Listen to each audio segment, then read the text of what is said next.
Good morning. Good morning. We have read quite extensively into the papers, and we're very grateful to all counsel for the skeleton arguments. So I think we can cut straight to the issues if that's convenient for you. Yes, of course, and I'm grateful. I appear with Mr. Windle and Ms. Ruxander for the appellants, Ms. Wilson and Mr. McGee appear for the responding commissioners. Yes. So may it please the court, and I'm grateful for the indication. I'll frame the issue and take it short. It's all to do with this case, the application of Section 441 of the Corporation Tax Act 2009. And two questions, and this will, as I say, help me take my submissions short. One, is Section 441 engaged at all?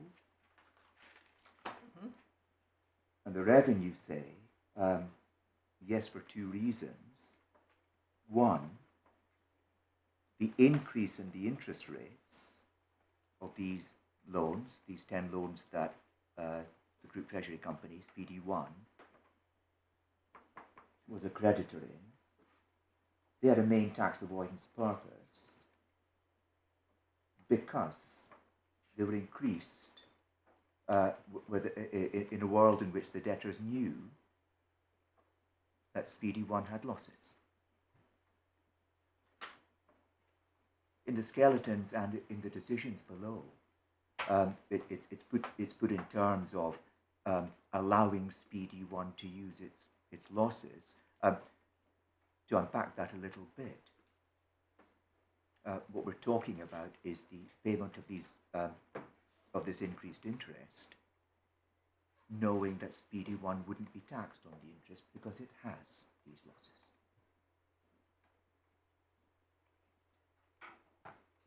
And we say to pay this increased interest to a creditor who's got losses is not tax avoidance, not relevantly speaking. For Section 441 purposes. Mm-hmm. And of course I have to make that good. The second reason the revenue say that 441 is engaged is because they say the debtors had this an additional objective. It wasn't just this increased interest rate, isn't just to do with paying this money to Speedy 1, who's not taxed because Speedy 1 has losses. The debtors had a main objective, an additional main objective, of generating relievable debits.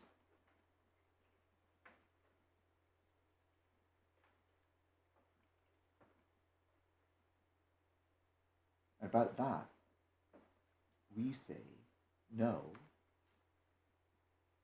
One, to want and expect tax relief on an interest expense doesn't mean that the payer has got a main objective of securing that tax relief.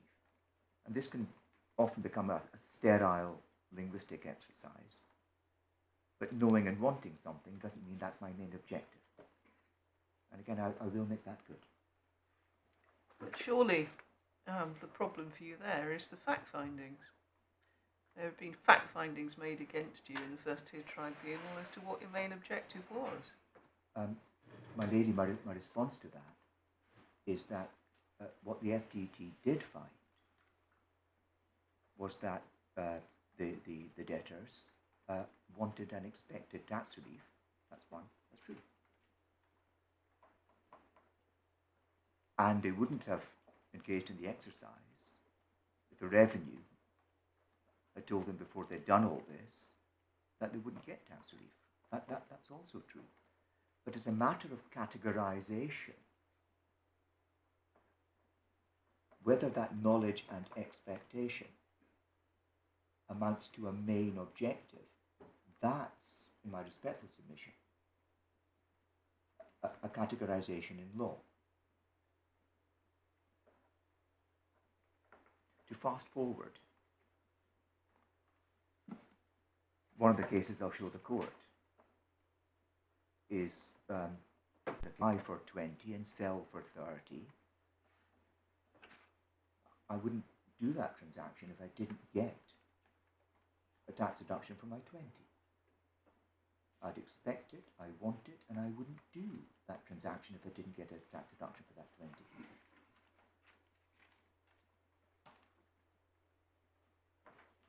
But it's not a main objective to secure tax relief.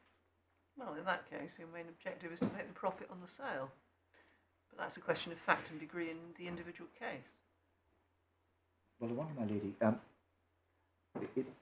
may I park this point and come back to it when I get to the place of my submissions, because of course your ladyship's right. It's a question of fact and degree, but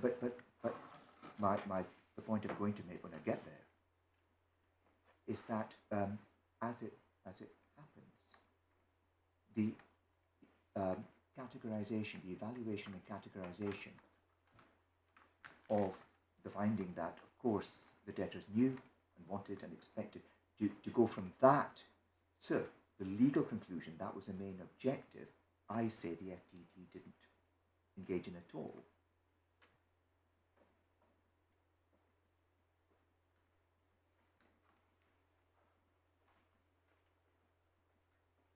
But I don't want to get stuck on this point. And the reason I don't want to get stuck on this point is because it's important. So I'm going to make submissions. But in my respectful submission, it doesn't affect the outcome of this case. Why?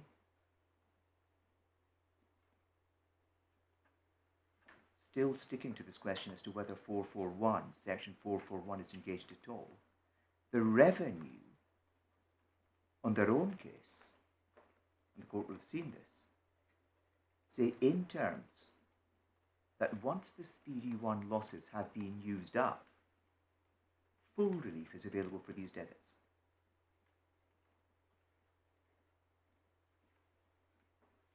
And this is part of their case. It's not a concession. The deductibility of the debit is not a problem, not even for the revenue.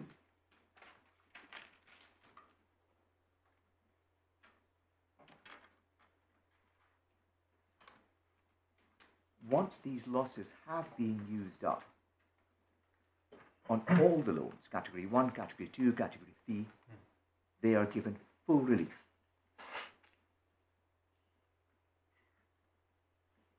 And that is inconsistent, in my respectful submission, with running a case that this additional motive of wanting to secure tax relief in the hands of the debtor is a bad purpose, an avoidance purpose.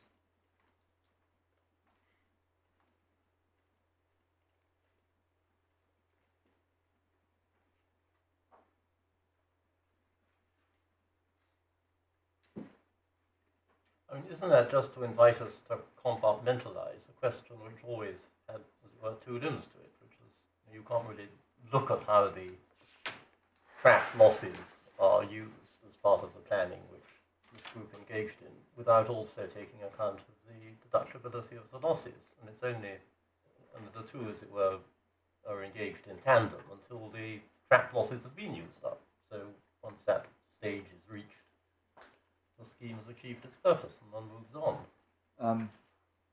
Well, first, I'm going to avoid using the word schemes. Sorry, all right. That planning. It's a contentious term, I agree. That's right. But as I'll show you, the losses and the borrowings are all commercial. But I'll come back to that. Oh, yes. The second point is even the FTT looked at the two purposes. One, paying money to Speedy 1 in a world in which Speedy 1 wasn't paying tax on its losses. On its interest receipt because of its losses. Separately, yes, knowing and expecting and wanting relief for these debits. paying interest means there's a credit for the recipient, a receipt for the recipient, and an expense for the payer. Of course. The question is, was tax relief for the payer a separate and distinct reason, as opposed to saying, well, if I'm going to do this, I'm only going to, this is what I want to do. I want to pay Speedy One money. I want to pay Speedy One money in a world in which Speedy One is not paying tax on it. And I'm only going to do it if I get tax relief for this interest, because I'm paying it. It's that way round. But is it that way round, Mr. Ghosh? I mean, the real effect of these transactions, I think you say in your skeleton that effectively a purpose of them, or there was a finding that a purpose was to enable the losses to be used. But in the real world, just enabling the losses to be used doesn't really achieve anything for the group. The real benefit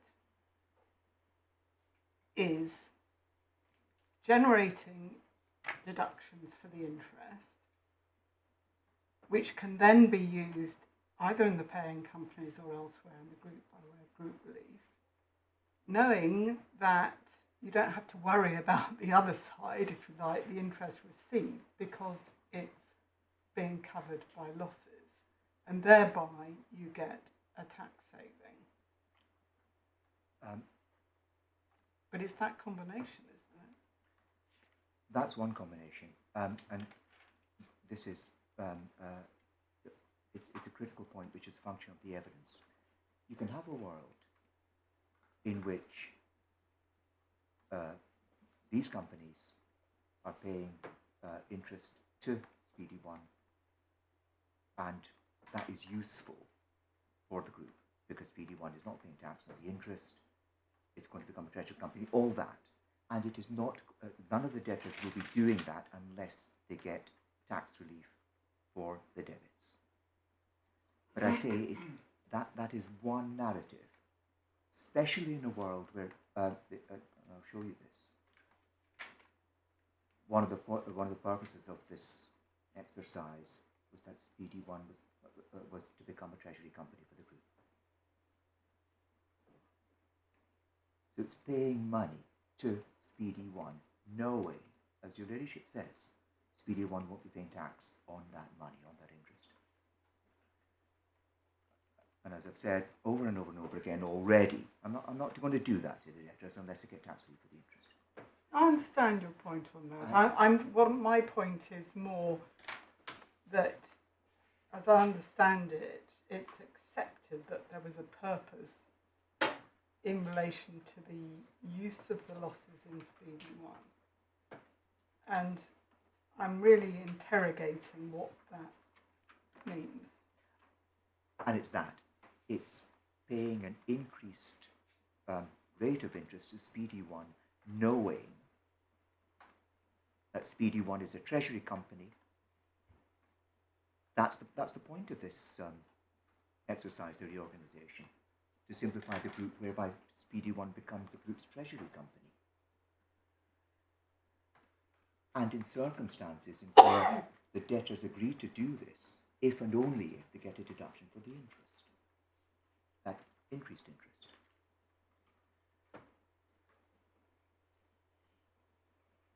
That is different, in my respectful submission, that is different to a world in which, and this came up in BlackRock, actually, the driver is, I want a deduction for interest expense. How do I achieve that deduction? One way or another, I will pay money, interest, or some other expense under a loan relationship, and find a hook that I can do that. That's effectively what this court and my Lady Justice Falk found in BlackRock.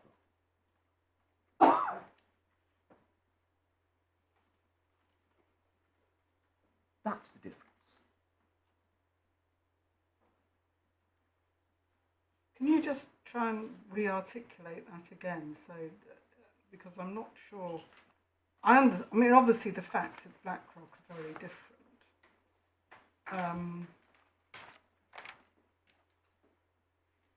I think you're saying. Are you saying that the deduction in BlackRock was the driver for the whole transaction, and you're trying to draw a distinction between that and this case? That's the starting point.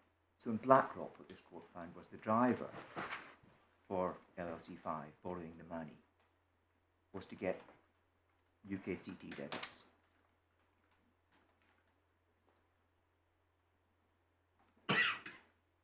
And that brought with it, along the way, the commercial benefit of dividends. But the reason they did this in BlackRock was to get the debits.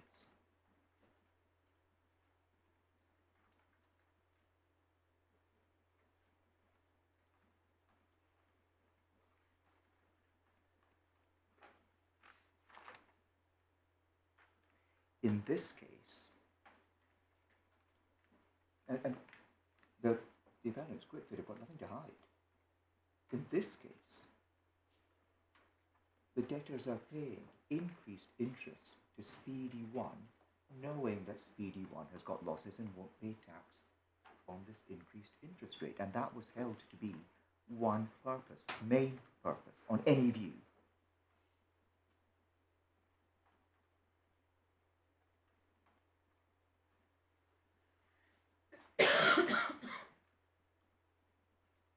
And yes, on terms that the debtors were only going to be paying this money, paying this interest, if they get a tax deduction. But that's why I say it's that way round.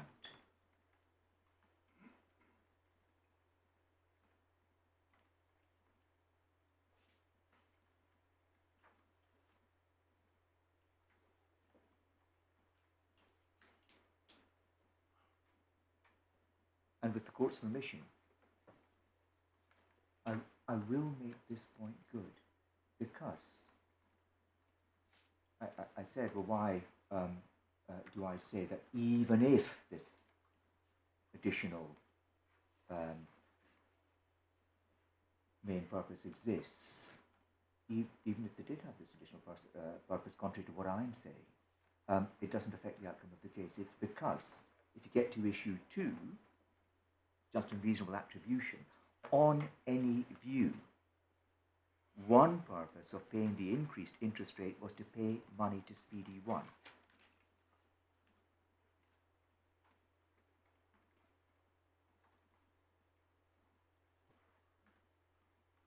And that means the debit, the expense for the payer, would be exactly the same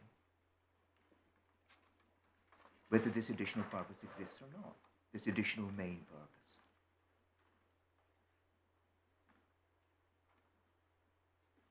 And to return to a point made by my Lord.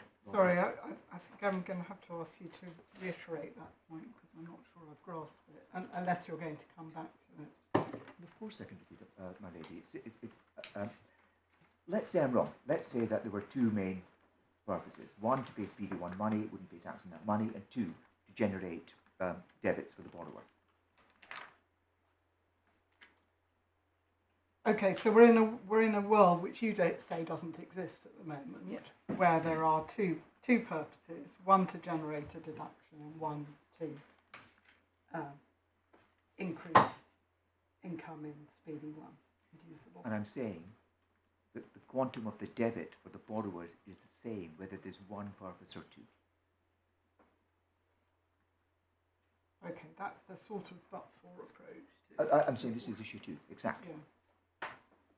So that's why this point doesn't affect, in my respectful submission, the outcome of this case.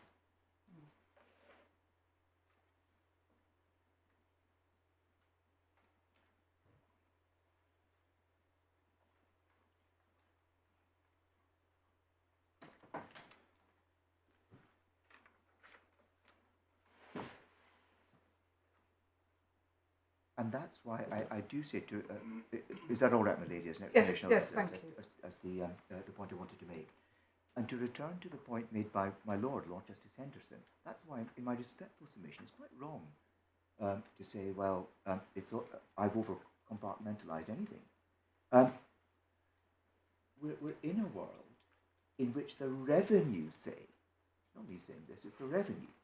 Once Speedy 1's losses have been used up, those debits are allowable in full. So the deductibility of the debit is not a problem. It can't be a problem.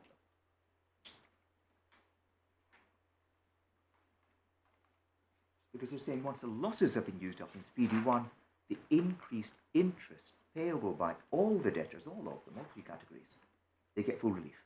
Okay. We'll hear from the revenue on that. As a matter of categorisation, it may be of some interest to understand whether that approach of the revenue is regarded as a function of just and reasonable apportionment or a function of main purpose. Or whether has that ever been articulated? No. In my respectful submission, no, it hasn't. I'll address it at both limbs. Thank you. But the big message is that the deductibility of the debit is not a problem.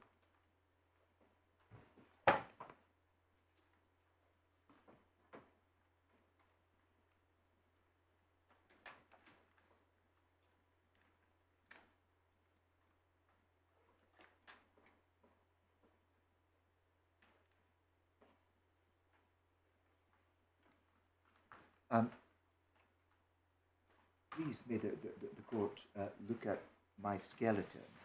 It's paragraphs 9 and 10, but really it's on page 5 of the electronic bundle.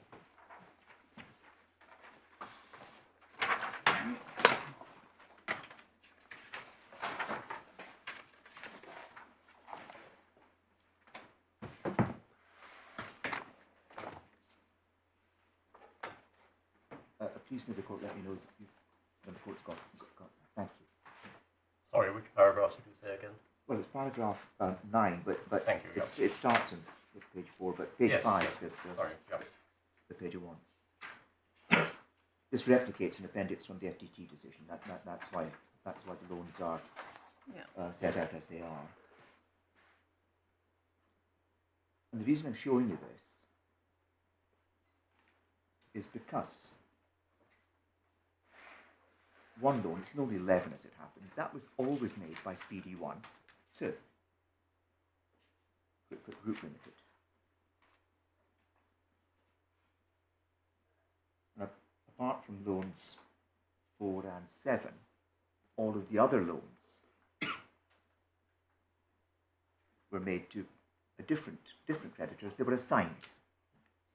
Is 6 the one that was not pursued? Yes. So the reason for the not applicable on 4, 6 and 7 is those were the 3 new loans. Exactly right, my lady. Yeah. And 6 is, as your ladyship rightly says, that's not in this appeal.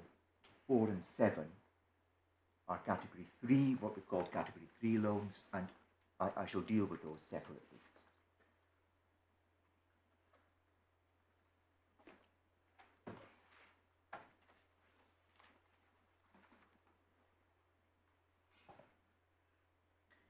But in category 1 and category 2, so the one loan that Speedy 1 made and always made, and then the other categories, the category 2 loans that were assigned to Speedy 1,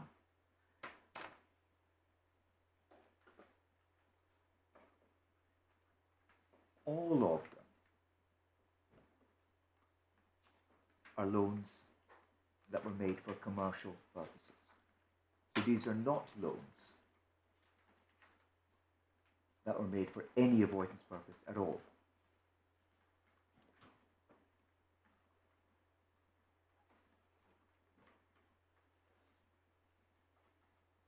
And please may I make these preliminary points before I start looking at section 441 itself. 1. The losses that Speedy 1, and I know the court knows this, but please may I make the submission and air it anyway. Speedy 1's losses are good losses. They were generated from commercial transactions well before this exercise. So those losses are good. And Speedy 1 is entitled with these losses to set them against non-trading income. That's section 457. And it's tab 5, page 23 of the authorities bundle. If the court just looks at that now, it won't have to look at it again. Because I want to get this out of the way, but it's in my respectful submission, very important.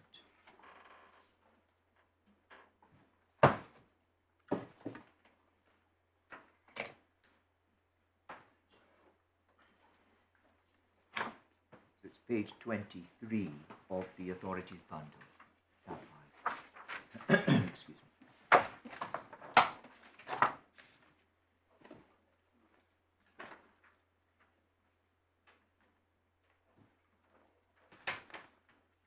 Please just, my Lady Justice Andrews, have it. So, this is what this provision says. If you've got these losses, you can carry them forward and set them against, very broadly, non-trading income, interest. And that's what Speedy 1 did. So, we're not in a place, in my respectful submission, that Speedy 1 has done anything with its losses that Parliament didn't want it to do.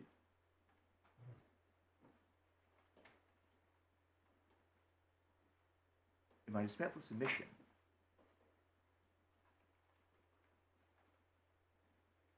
and that's why I did object to this being called a scheme, none of the relevant provisions in this case, and it's 457, that's what generates this funding of Speedy 1, doesn't pay tax, is behaving in a way other than the way it's supposed to.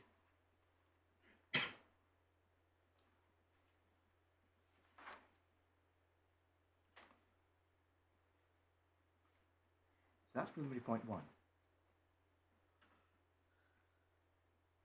Preliminary point 2, from the debtor's side, all the loans were commercial. Preliminary point 3,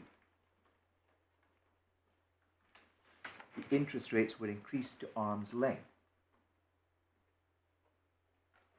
And this was acknowledged and accepted by the debtors, the purpose of allowing Speedy 1 to use its losses. As I say, more intelligibly, what that means is paying money to Speedy 1, knowing Speedy 1 wouldn't pay tax because it has brought forward losses.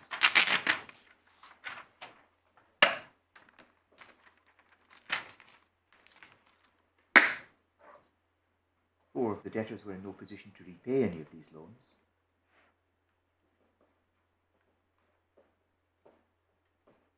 5, it's common ground, I made this point already, that all the debits are relievable in their entirety after the Speedy 1 losses have been used up. How can it be said that a loan is serving a genuine commercial purpose if it's known at the outset that the debtor is never going to be able to repay it? That's not quite what I said, my lady. I'm simply saying that these were demand loans lent for commercial purposes, and the debtors were, none of the debtor companies were in any position to repay at the material times. Right. That's all.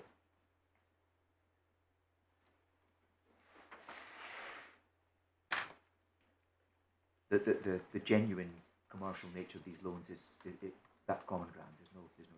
So they were in a position to repay the loans when the loans were made, but not afterwards. Yes, and I don't have instructions, and there's no findings. But no. Like many loans, whether they're made intergroup or not, you borrow money, you use that money to buy something. So of course, then once you've used that money to buy something, you're not in a position to repay. Well, without selling the asset. Without selling the asset or making future profits. Exactly. It's a cash flow point. Yeah. The reason this is relevant is because it can't be said against any of the debtors, well, you could have repaid and you've generated debits. None, that simply isn't featured. But what you also don't have is any findings of fact about that assist you, if I may suggest, about the increased interest rate. In particular, the FTT doesn't find, as I understand it, that these debtors were told, well, you better pay this increased interest rate, otherwise we're going to call in the loans. In fact, if I've understood it, the FTT found, well, they just wouldn't have taken part in the reorganisation. That's exactly right, and I don't make any point on that. I can't. The leadership's right. What my submissions rest on is that the purpose of this interest rate increase was it was paying money to Speedy One. Yes, yeah, and you've made that clear. So I'm saying no more than that. Thank you.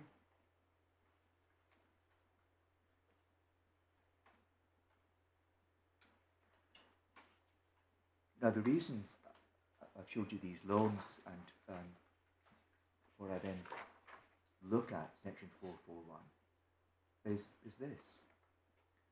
In my respectful submission,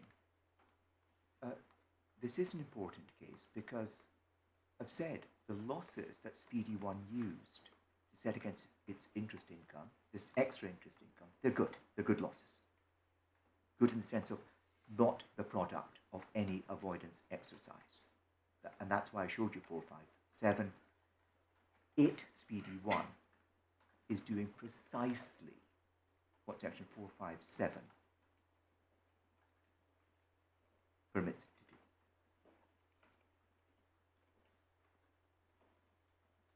do. The loans that the debtors have got, they are commercial. And my Lady Justice Falk is exactly right. The purpose of the increased interest rate is to fund Speedy One, to pay Speedy One money, knowing that Speedy One's got losses. That's right. But the debtor relationship, in the language of the tax code, is commercial.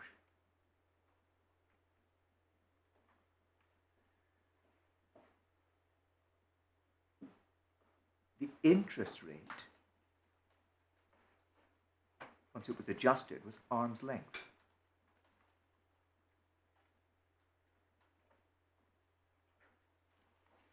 And I will make this good, but there is, in my respectful submission, and I will make this point good, there is a statutory assumption that to pay arm's length interest on a commercial loan is not just normal, of course it's normal,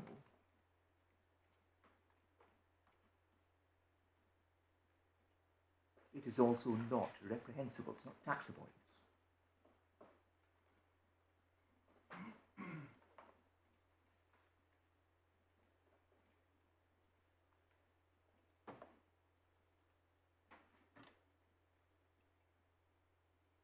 I'm not saying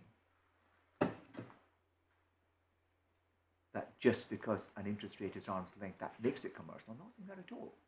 I'm saying that where you've got a commercial loan and the debtor is paying arm's length interest, that is normal and it is not reprehensible.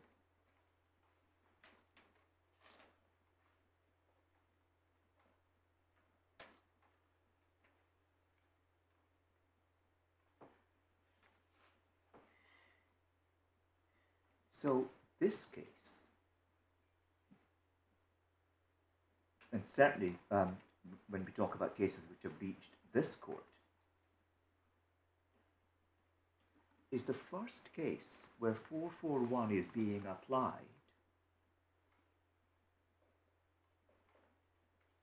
to an acknowledged commercial loan.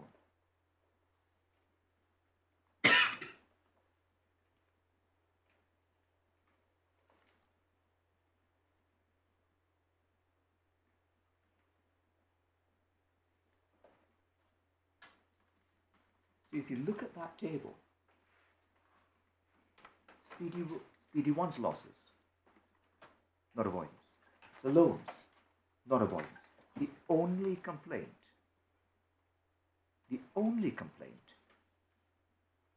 is that the interest rate was increased to arm's length.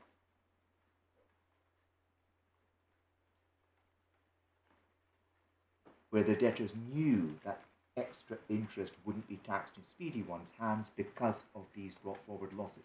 That's what this case is about.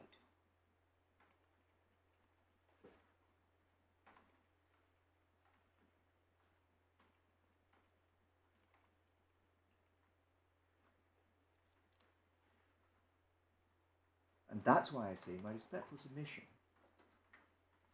when I show you the authorities,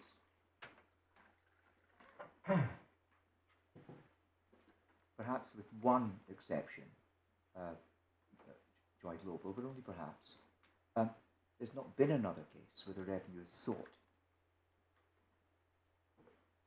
to impose a 441 denial of relief on a commercial loan.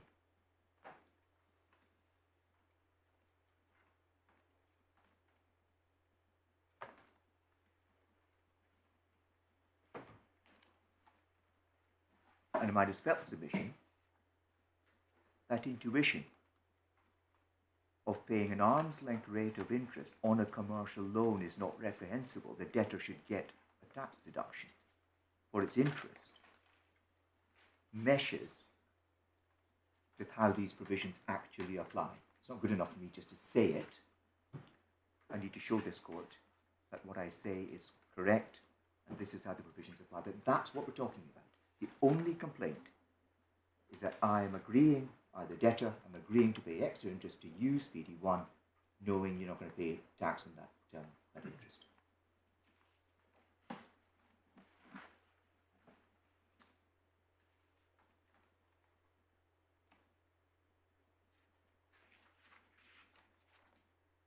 With the court's permission, what I'd like to do, please, is to take the court through the law and then explain, once I've made my submissions and what the law is, to explain why it is that an agreement to pay increased interest to Speedy 1, knowing that Speedy 1 won't be taxed because it's got these losses, that is not a tax avoidance purpose for the debtor.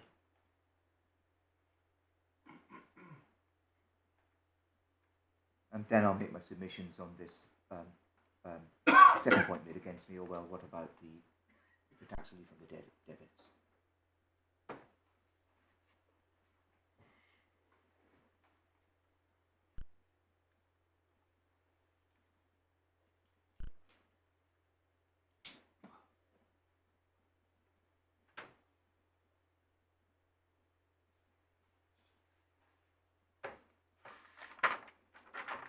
Now the court has very helpfully, and I'm very grateful, told me that the court is familiar with the material, so I can take these provisions short with your permission.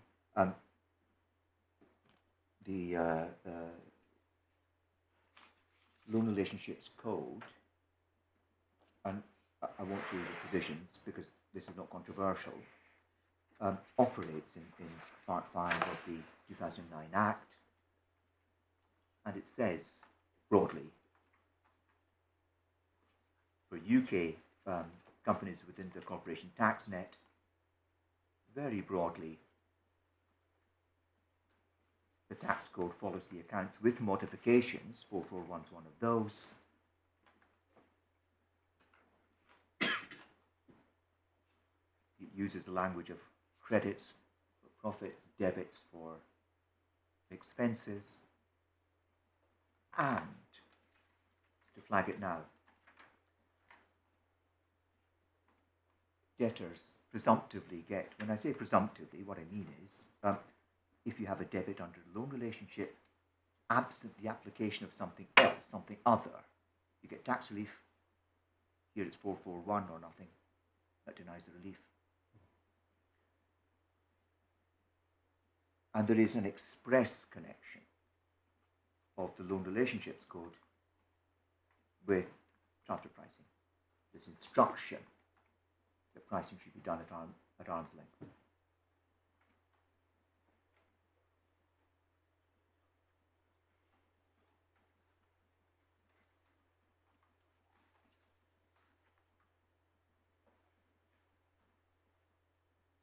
Now, before I continue, please may the court let me know if you want me to break for the transcript writers.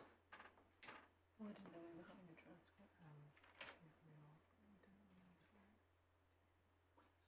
Would the transcribers like a break?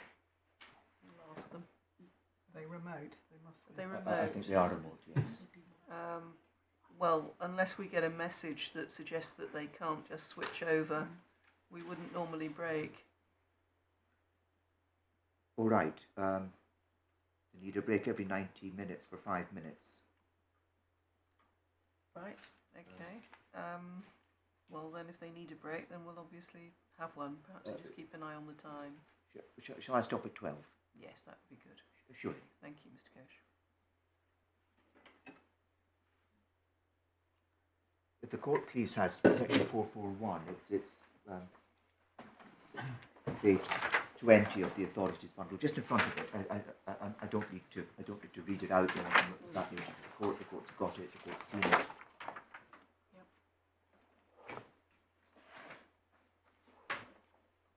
And again, taking it short, section 442.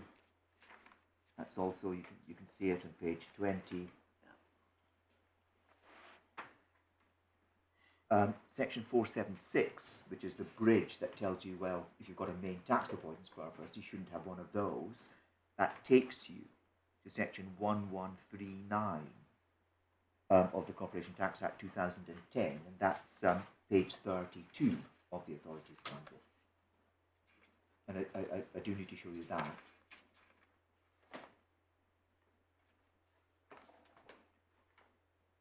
Sorry, what page is that? My lady, it's page 32, but I'll start by making submissions on section 441, when you've got that in front of you, and then when I get to section 1139, if I let the court know, if I might please ask the court to pick that up. But starting at 441 and 442. And with the court's permission, I'm going to assume the court knows its way around this provision, may make my submissions, and then I'll make them good by showing you specific the specific provisions in 441. So my submissions are these. 1. 441 is clicked on, it's engaged by reference to purpose. So this is one, purpose. What does that mean? And this now is well trodden. It's been confirmed by this court in BlackRock. It's well trodden. Purpose is subjective. It can include an unconscious, unstated purpose. Knowledge does not equate to purpose.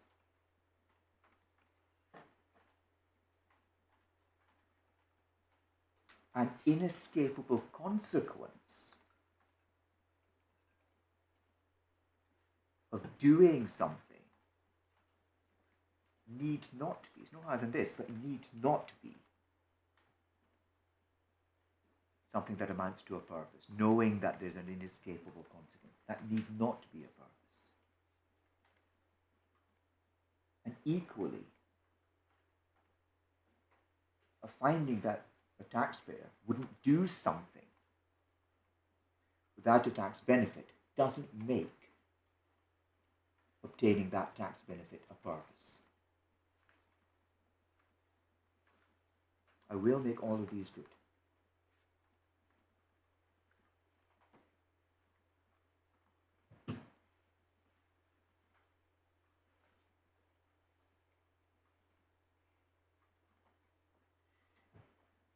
But these are all indications, all from the authorities, guidance as to what purpose means. 2, it's not enough for in this case, a company, a debtor company, to have a purpose. That purpose, tax avoidance purpose, we'll get to that in a minute, but 2, it has to be a main purpose. And main means important.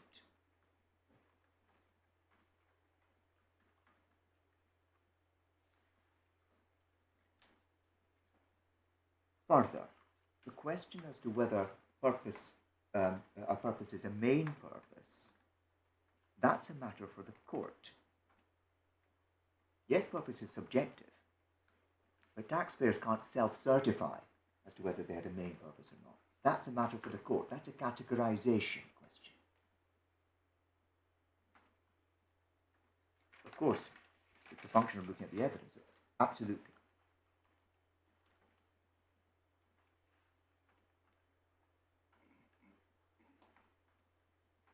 Next, now this has emerged most visibly as it happens from BlackRock, from observations made by my Lady Justice Falk. Context is critical. So in asking, does a company that might expect a tax benefit, does that amount to a purpose, and does it amount to a main purpose? That's assessed. And this needed to be said by a court in the context of the statute you're looking at. And in the Loan Relationships Code, you're in a world in which interest on a commercial loan is deductible.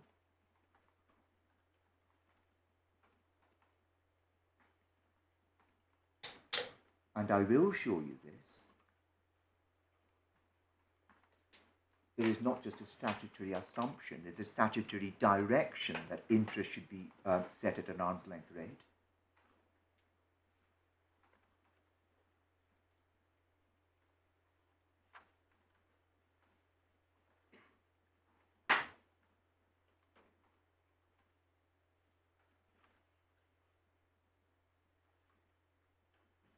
And this is my submission, or my last submission on what main means. In my respectful submission, the exercise of identifying, finding whether a company has a purpose at all, or if it does, is it a main purpose, that's an exercise that needs to be done in a way that achieves predictability and consistency. Now, to go back to where I was, I think 40 odd minutes ago, when my Lady Justice Falk asked me perfectly fairly, well, you say that paying money to Speedy One, knowing it's not going to pay tax, that's one purpose. That's going to generate a debit. How can you look at the debit separately?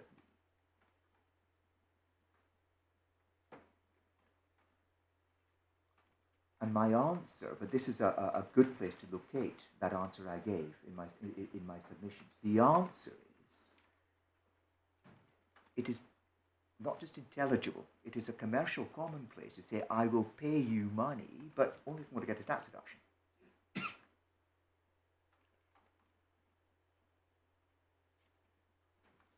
And that is different to saying, I need a tax deduction. That's the driver. I need to find some way of achieving a way that I can generate a tax deduction.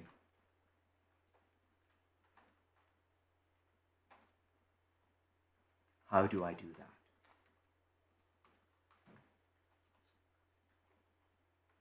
Paying money to a treasury company can absolutely be intelligibly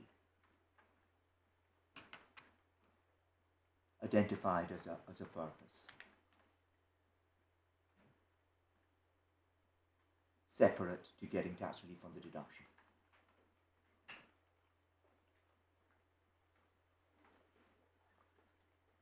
even where I say I'm not paying that money to the Treasury Company unless I get a tax deduction. And that's why I say this is different to BlackRock, where I say I need the tax deduction, how am I going to get it? Oh, I know what I'll do. I'll borrow some money to buy some shares in a parent company. And the FTT in this case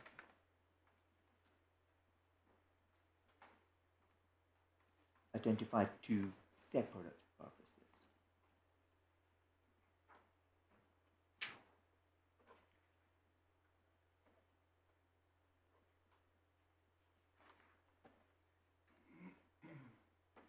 The upper tribunal adopted a different approach, and I object to that different approach, and if I may, please, I'll deal with that when I look at the decisions.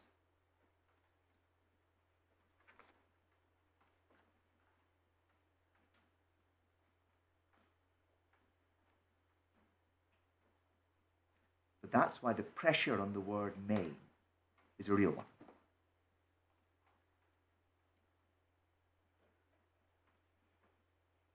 Especially in a world, and I'm conscious that you're hearing this from me over and over and over again, but I mean, here it comes, in a world in which Speedy 1's losses are good and the loans are commercial.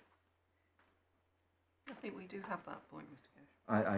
I know, my lady, repetition isn't going to make it any better or worse. I will only bring it up again in the course of my submissions when it matters, I promise. So, that's what may means.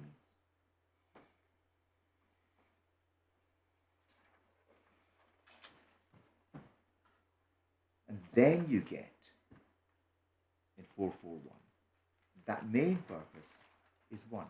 What? To secure a tax advantage. That's what 441 is clicked on by.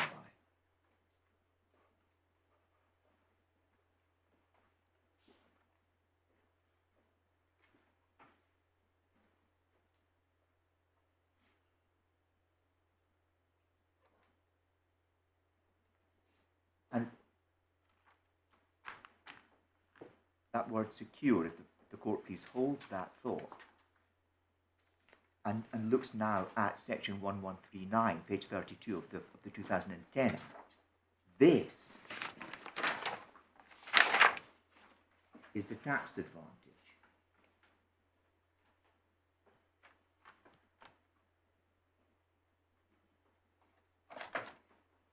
For 441 to apply, this is the tax advantage where the court needs to have found that the company had a main purpose of securing one of these.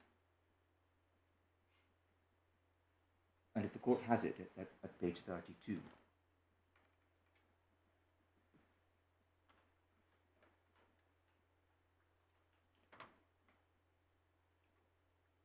And there's only two heads relevant in this case that the revenues raise. 2A, a relief from tax or an increased relief from tax. Or C, the avoidance or reduction of a charge to tax. That's what they say is the tax advantage that the debtors wanted to secure for Speedy 1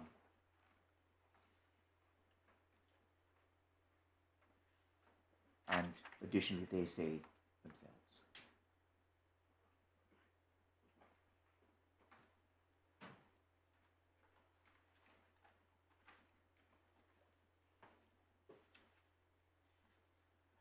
The word relief, and I'll show you the case law, and the court is, I think, my Lady Justice Falk and my Lord Justice my Lord Launcelot Henderson is, both of you are entirely familiar with it, SEMA, and with the court's permission I'll show you it. The notion of relief, says the Court of Appeal, says this court,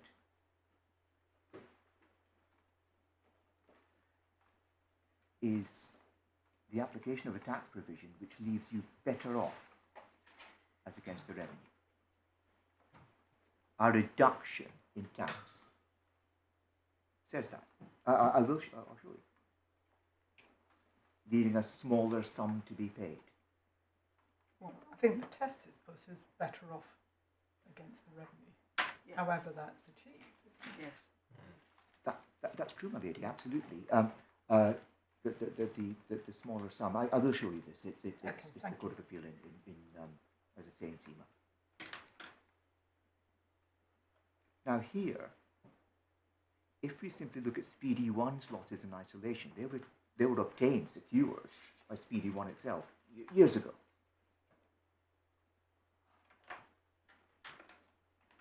So nothing the debtors have done in increasing the interest rate affects those losses. Not at all.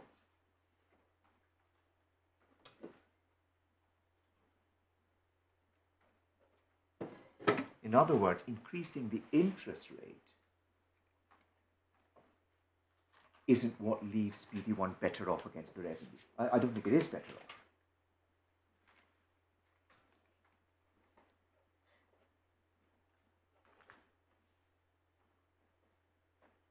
Well, you in fact say it's worse off because it's used up its losses. Yes, I mean it's and Ultimately, although it's making a nice commercial profit. that's exactly what happened. Once its losses had been used up in 2016, it continued to receive this interest and pay tax.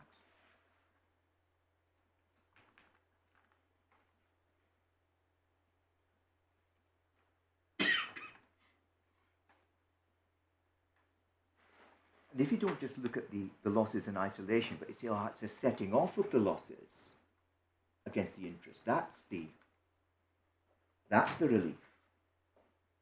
Well, again, it's still the losses that are protecting Speedy 1 from a charge to tax. That's not been secured by the debtors agreeing to pay extra interest.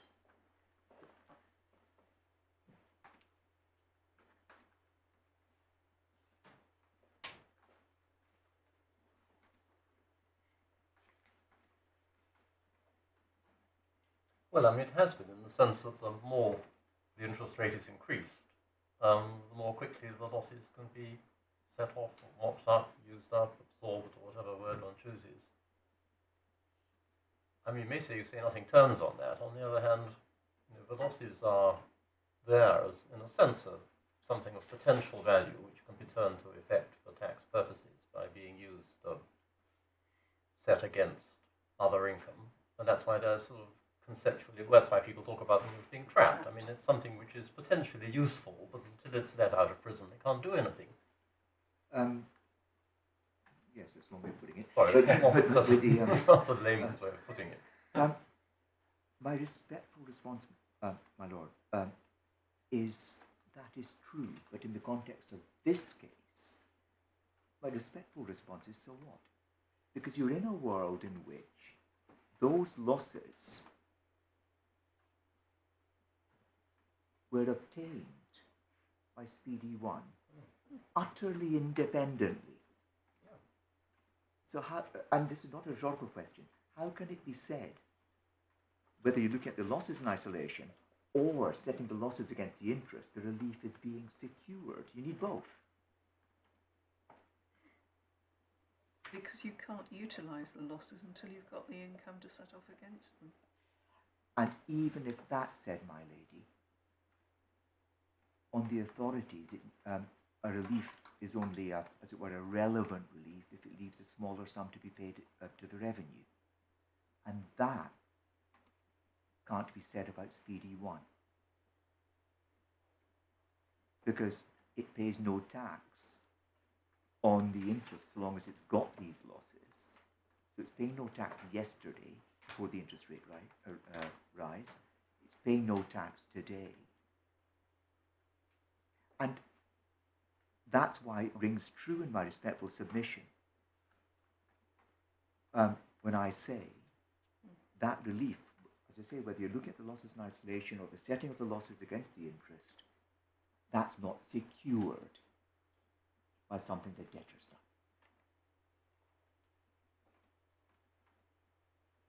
This is why my submissions, as I say, mesh with the intuition that if you've got a commercial loan, paying an arm's length rate of interest isn't somehow bad.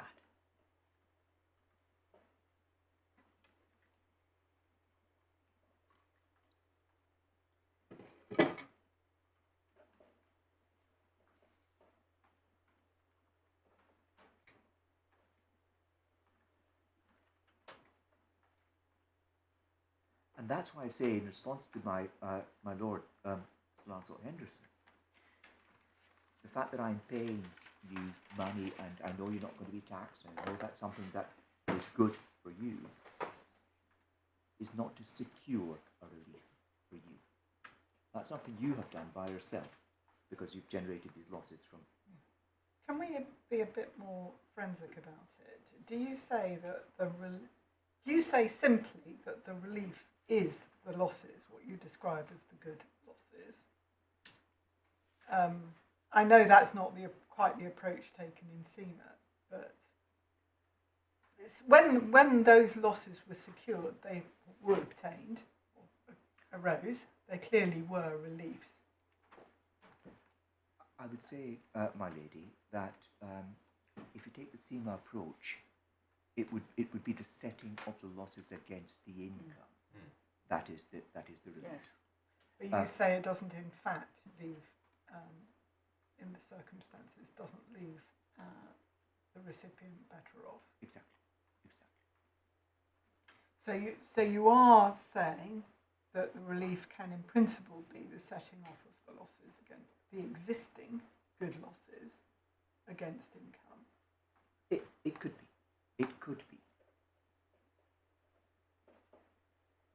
And if that, in fact, produced a reduction, a position where the recipient was better off against the revenue, then CMA would suggest that that is relief.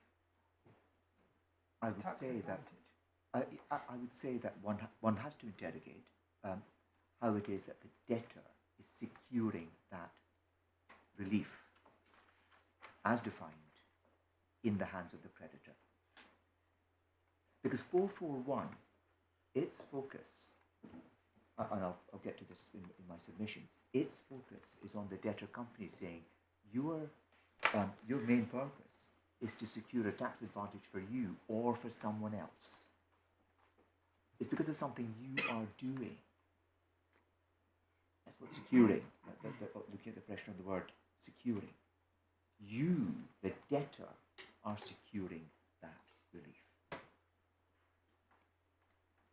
Well, even before you get to the securing, as I understand, you sort of almost don't need to get that far unless I've misunderstood you, because you're saying that in circumstances where Speedy One isn't paying any tax anyway, it is not better off against the revenue, and therefore there is not a tax advantage. So unless I've missed something, you don't sort of need to go on to make, if that's right, you don't really need to go on to make your point about securing. And that's absolutely right, my lady, but I make the point about securing because it reinforces what I'm saying as a separate and distinct point, that 441 is attacking tax relief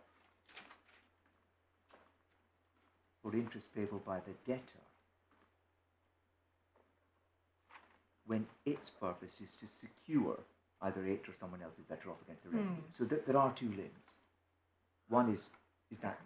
But you rely on both, but they are strictly separate points. Exactly right. Exactly right.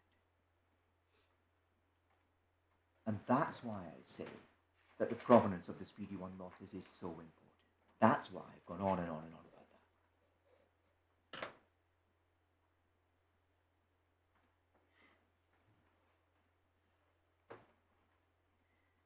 Or to put it simplistically in some other way, if somebody took over this group and decided to inject a very large amount of cash into it, and therefore said, I'm going to make a present of a large amount of money to Speedy One, which might be treated by Speedy One as income. Let's say it's done in a way that can be treated as income. You would say, well, that person it's all part of a restructuring, it's all part of a perfectly bona fide corporate arrangement. The money is legitimate money and it's coming into Speedy One because it's being set up as the treasury company within the group. And Speedy One would be able to, provided that the conditions are made good, set off its historic losses against the income in that particular tax year. And why should, you say, hypothetically, the loans from group companies, which are made at arm's length, bona fide commercial transactions, be treated any differently? Yes, my lady. That's it, isn't it, really? Yes. In tax terms, it would not be paying tax on the hypothetical income coming in from the other stream. And so why should it be treated as being any better off? Because it's receiving the income from another group company. Can you excuse me just a... Thank you. My lady, yes. And so, I don't want to say any more because that puts my point, I say respectfully, very right. Exactly right.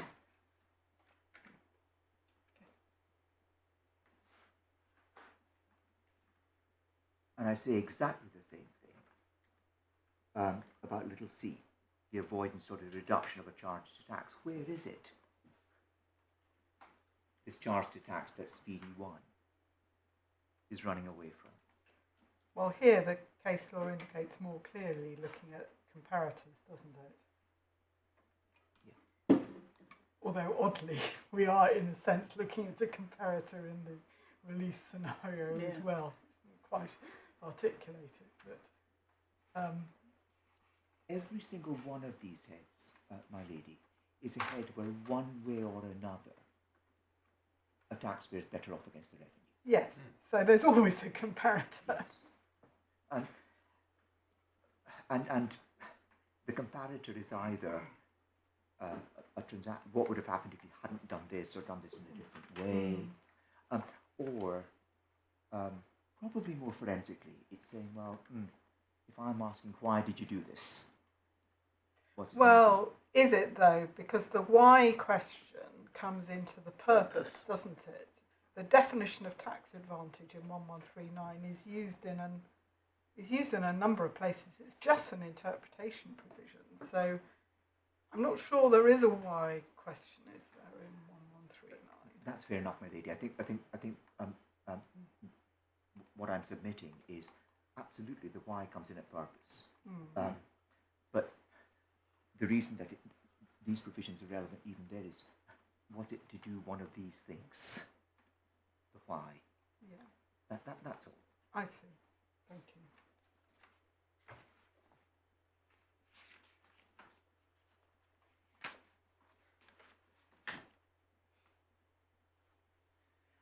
And that's why I submitted, when I showed the court these loans, why this case is so important.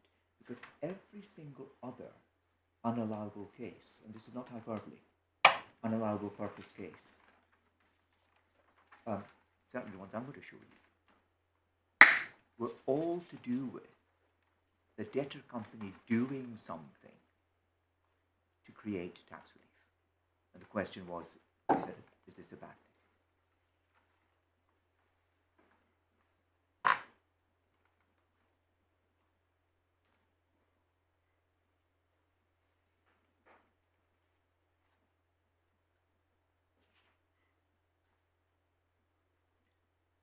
The last point I want to make, and this is a point... And you would say, sorry to interrupt you, but you would say that the making of a loan, or stepping into the shoes of a different lender, is not doing something to create tax relief. I'm saying that looking at the increase in the interest rate, the loans were commercial. Yeah. I've done that point to death, I know. Yes. The interest rate increase cannot be described as having a purpose to do what, either getting relief for Speedy 1, or one way or another allowing Speedy 1 to run away from a tax charge.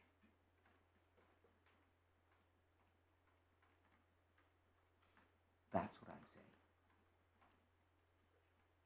saying. The debtor agreeing to pay the money, the additional money on the increased interest rate, cannot be said to have had any purpose in attracting a relief for Speedy 1. That's been done. And neither can it be said to permit Speedy 1 to run away from a tax charge.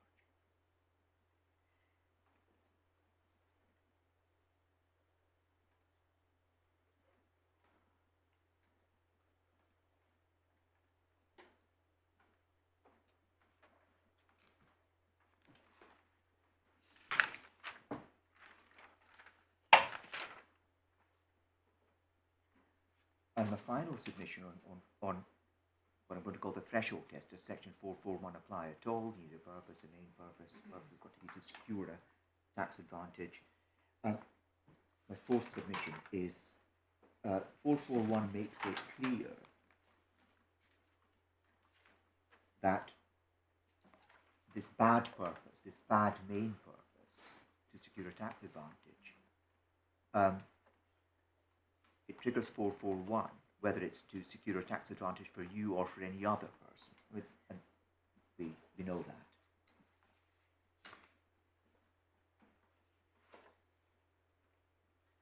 And this is section 442(5). That's where that provision is. And the submission I make to this court is that where the complaint, where the revenue's complaint is that the debtors were had a main purpose of trying to secure a tax advantage for somebody else, which is 3D1, or looking at the debit, even though they couldn't use the debit, they wanted to group leave it. That tax advantage that HMRC say, that the revenue says, was something that the debtor companies had a main purpose of securing, has to be identified.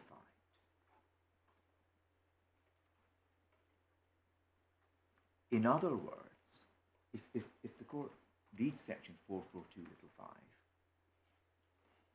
it's a single test that applies in two different ways. The first is, it says, if the debtor company has a main purpose of securing a tax advantage for itself, that clicks on 441. That's bad. How do you know? Well, that's cross-examination, interrogation, the FTT, findings of fact, all that. You say you had a commercial purpose, I think you've got a tax purpose, etc., etc. It should be exactly the same because it's the same provision.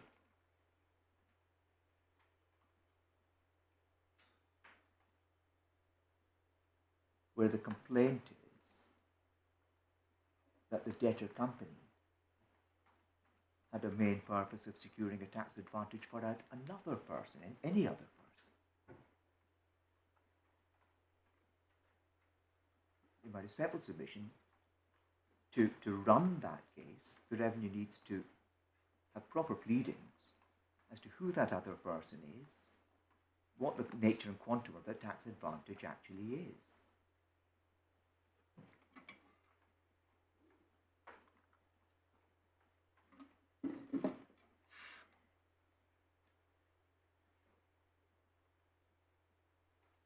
It's just the archaeology of section 442(5). Okay. Can I make two observations of that, which I'd invite a response. One is, of course, the burden of proof is on the taxpayer. The second is that the context of the legislation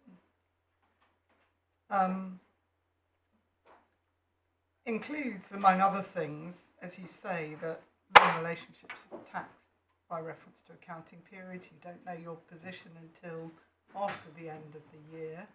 You certainly don't know your group relief position typically for some time, and the rules include very specific provisions enabling group relief surrenders, etc., to be adjusted over some period. Against that statutory context, as I understand it, you're interpreting this provision as requiring HMRC to identify, for example, a particular other entity in the group for whom the alleged tax advantage would be secured. Yes, I am. And even if that's wrong, but yes, I am. And I ask non-rhetorically, why not? Section 441 is denying tax relief which is otherwise available. Even if I'm wrong about that, how can you tell? So let's say one's dealing with group relief, just as my lady Justice Falk has mentioned. So it may well be that the debtor company knows one or more companies in the group will need group relief, just as it doesn't know which one. The fact of that tax profile of the group, that the company knows that one or other companies in the group will need group relief, how important that group relief is,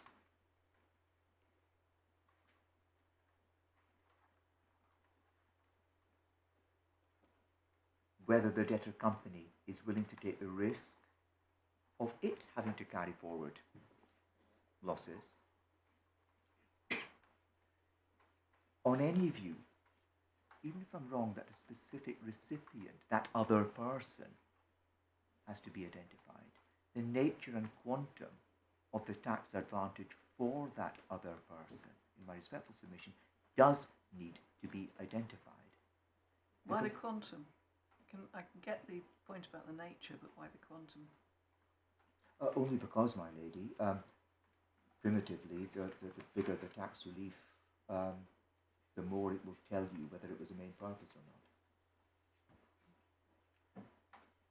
But that actually addresses why it is I say this is important. How do you know that the purpose of securing a tax relief, one of those Section 113 line advantages, was a main purpose until you know what it is? In my respectful submission, it's not good enough to say, well, it's a debit. Well, it depends on the facts of the case. I mean, if the director of a company was foolish enough to write a letter which said in terms, I really think that the most advantageous way of getting group tax relief is to structure our tax dealings in this particular way, and this is my plain intention that we should go forward and do it. I mean, it doesn't necessarily have to spell out chapter and verse. The first tier tribunal would be able to draw the necessary inferences from what he'd said. That could happen, my lady. Absolutely. I mean, it may be fanciful to suppose that anybody would be quite that foolish, but some people sometimes are. I'm not going to say anything in response. But the first tier tribunal does have an obligation, as does the revenue, who's running 441 on the footing, that the finding of fact that there was a main purpose of securing a tax advantage on somebody else, where they get that finding from. My complaint is here, the first tier tribunal didn't do that.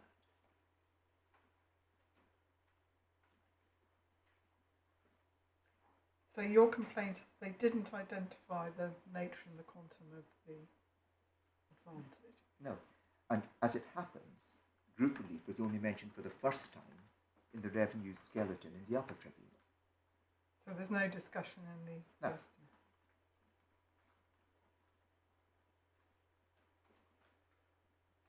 And that's all I'm saying.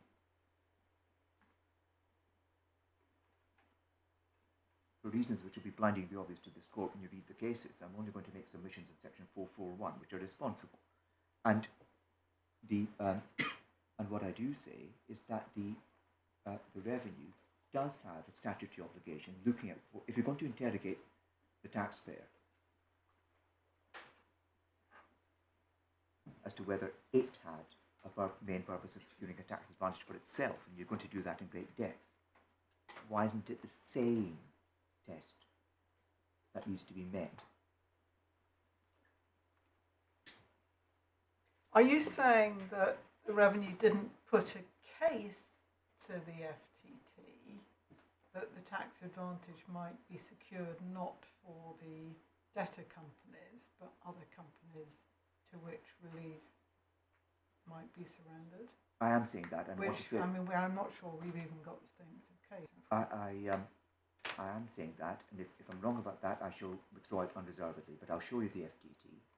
And my understanding is the first time group relief was ever mentioned was in the revenue skeleton. But to really interrogate that, for for example, be wanting to look at the statement of case before the FTT.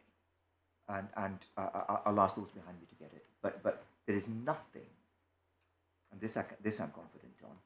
I again, for blinding the obvious reasons, will only make the submissions that I can make responsibly. If I'm wrong about that, I'll withdraw it. But what I am confident on is that there is nothing said in the FTT about group relief or anything. It's the opposite. The FTT actually has observations to make that the generation of these debits was trying to get a tax advantage for the debtor companies themselves.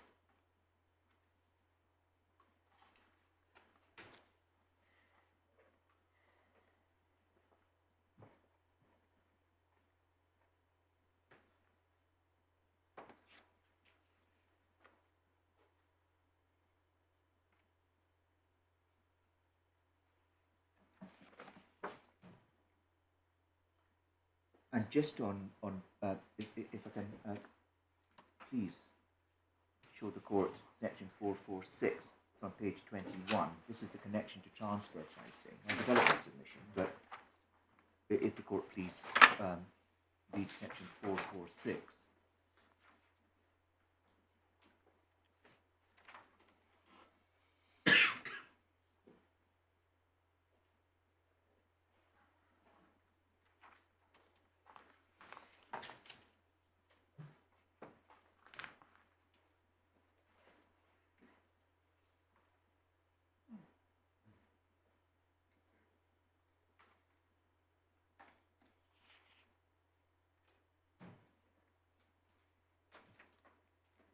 Yes, this provision doesn't actually apply on the facts, does it? In the sense that the FTT found that an arm's length rate was being charged. And isn't this provision getting at a situation where a transfer pricing adjustment is made? What it reflects is a statutory assumption. I will develop this. That what ought to be charged on all loans is an arm's length rate. Well, indeed, but that seems to be honoured in the breach, including by this group. Yes.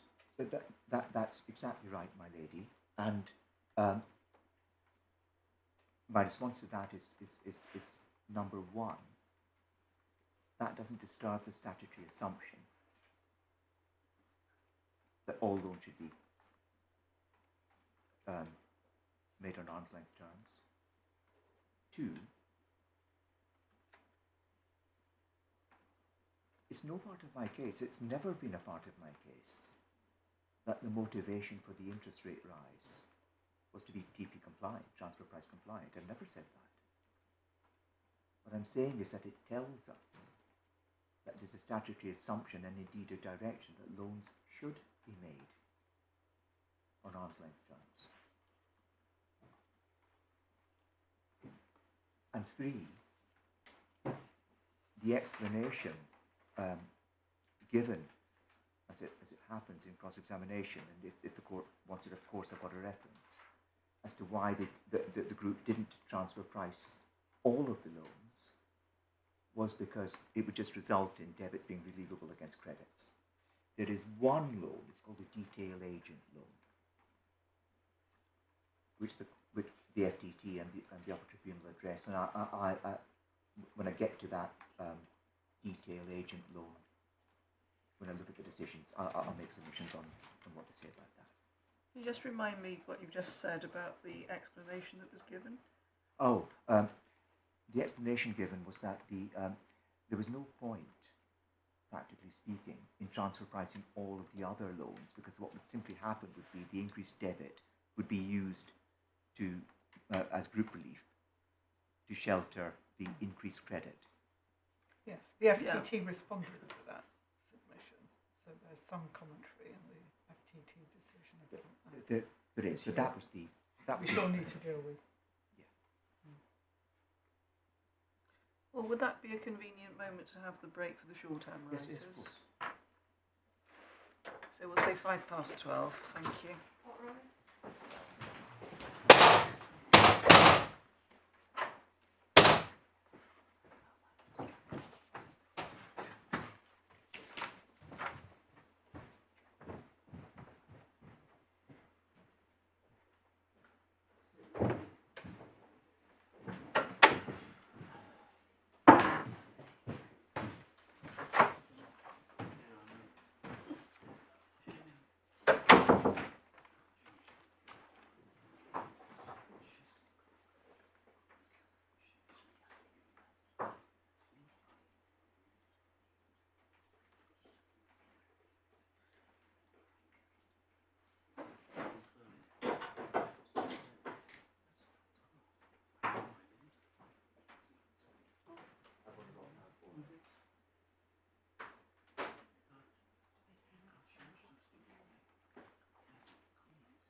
You've noticed that as well.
What rise?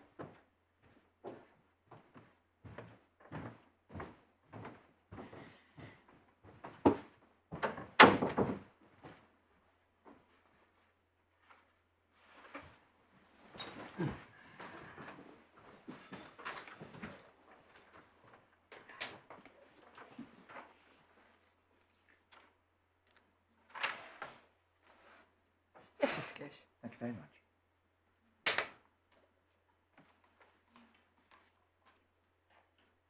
Please may I show, on transfer pricing, section 446 tells us that if there is an adjustment under the transfer price code, then that adjustment is treated for loan relationships purposes as if it was actual interest. So it says that. And to show you short the transfer price provisions, they're behind tab 7. Start at page 35, please, in the authorities bundle.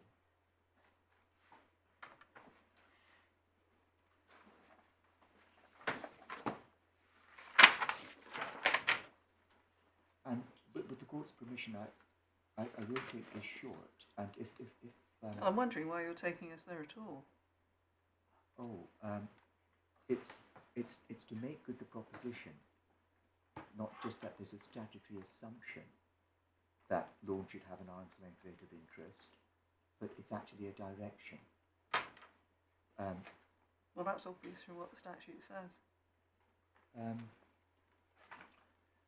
Please may I say this, because and this will be for the purpose of your note.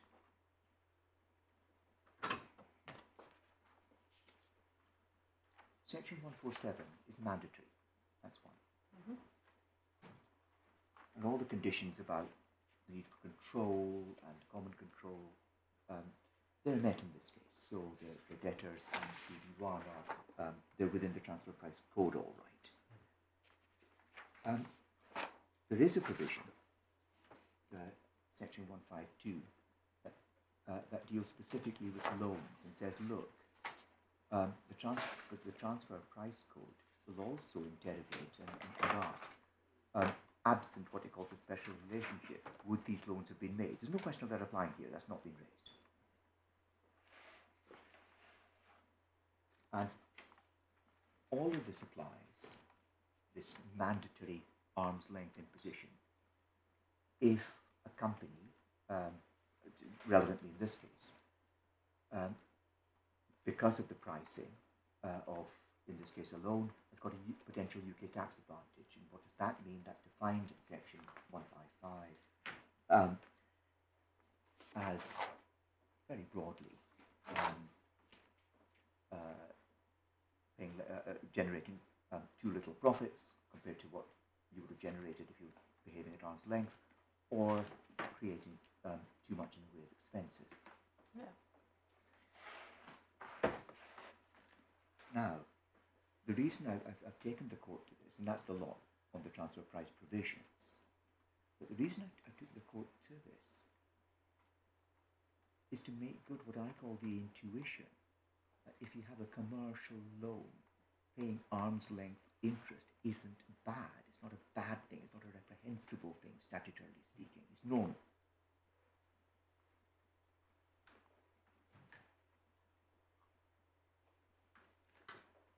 And although, and I'm ashamed that I can't remember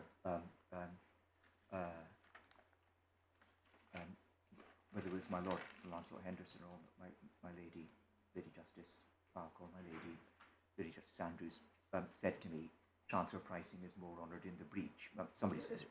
My lady. Well, it is in this context, and it was by this particular group in other respects. But that doesn't disturb what I'm calling the statutory assumption. Are you effectively saying that in interpreting 441 main purpose, we should do that against the backdrop of the statutory code that includes these provisions? Yes. And that should inform our approach. Yes, and in my respectful submission, it must do it as part of the code. I need to make good where that takes me. I say on any view, of course, section 446 and these provisions that I've mentioned briefly form part of the statutory context. They simply do. Yeah. Where does that take me? It takes me to this place where, when I make my submissions about the application of section 441, so this case, where speedy one's losses are good, where the loans are all commercial, and the rates have been increased to arm's length and no more. Not only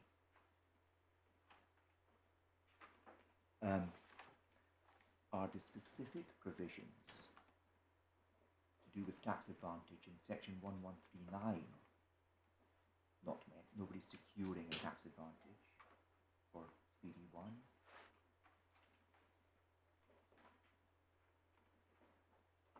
I don't think Do anybody was adjust. suggesting that they were making a tax advantage for Speedy 1. It's group tax relief that they're getting, effectively. And about that, what I say is, and I need to address the court on this, that wasn't main purpose, and I will deal with the findings made by the FTT.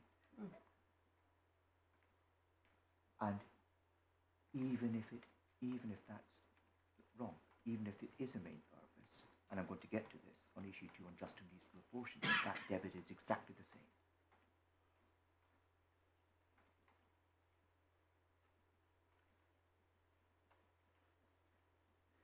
And the reason that all of this in my respectful submission should ring true is that the relevant,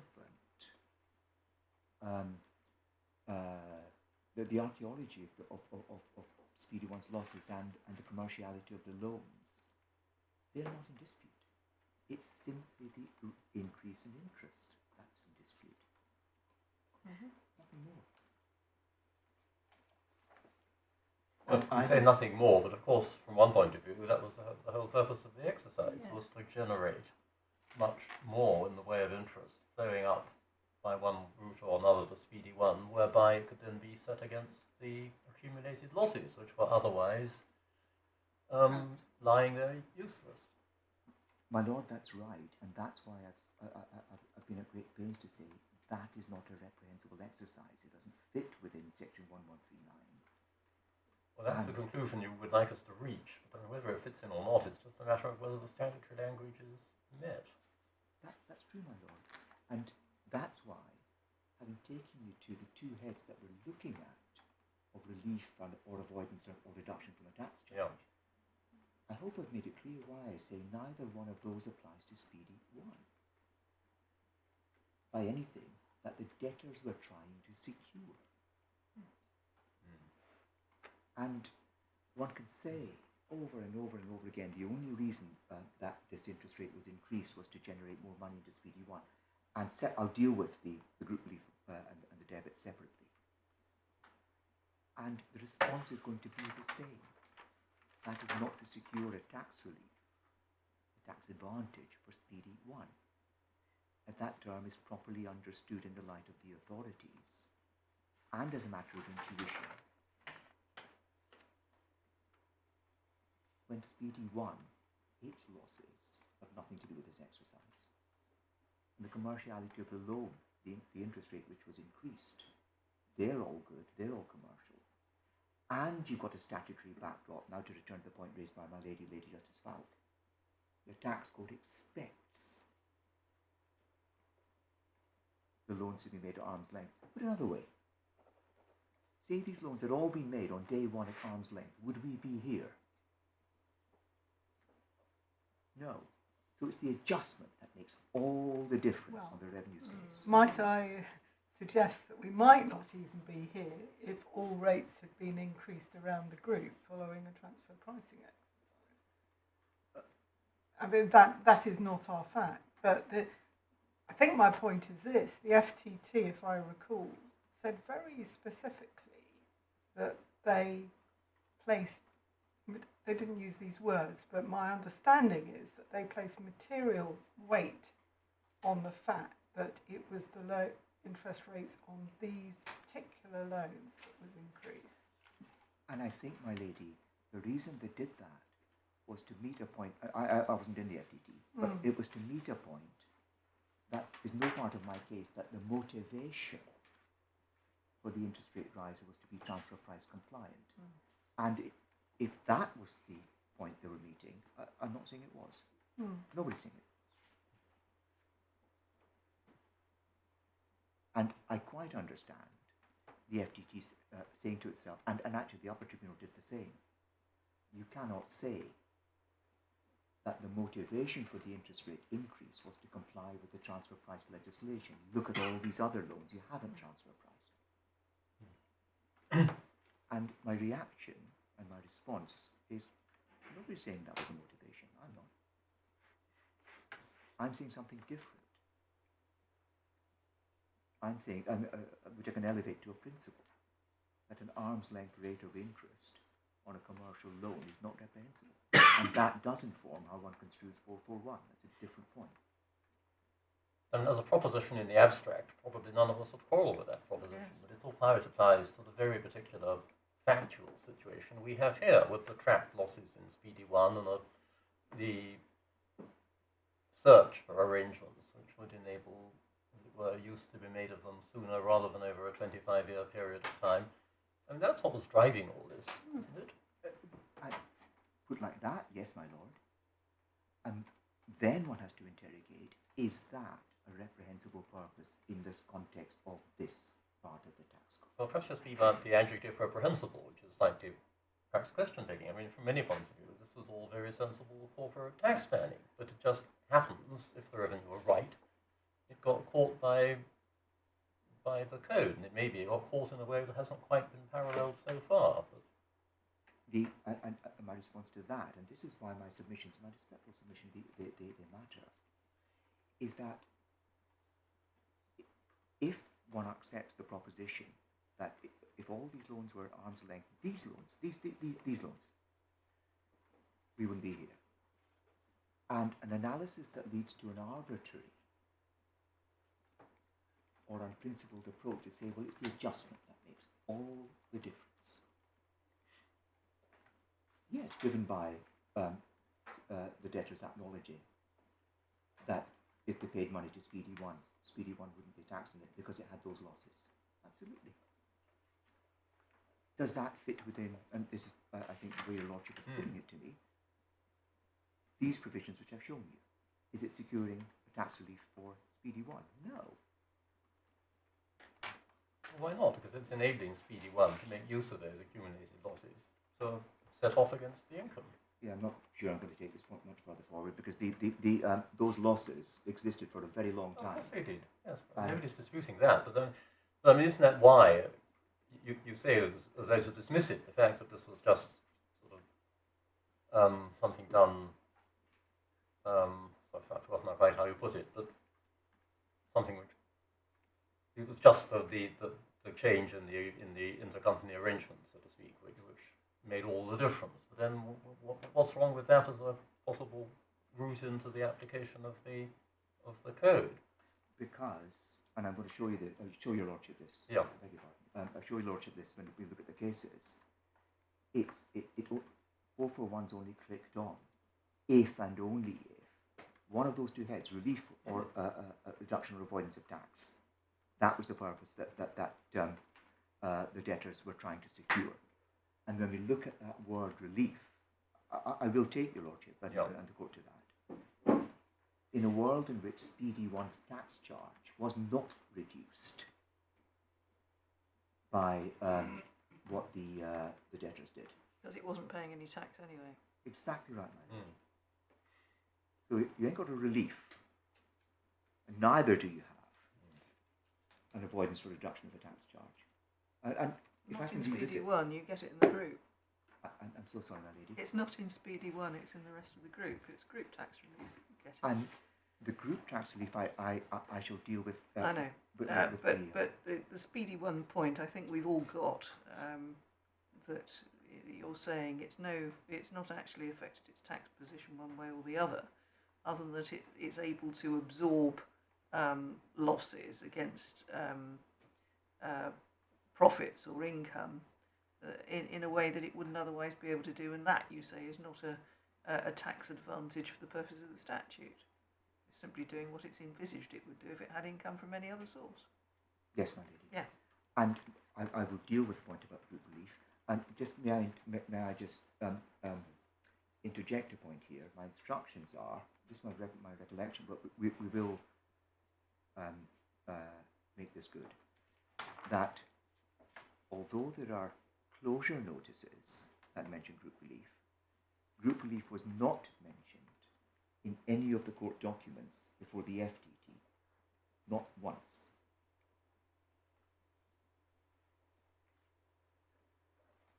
Neither was group relief put to any of the witnesses when they were cross-examined.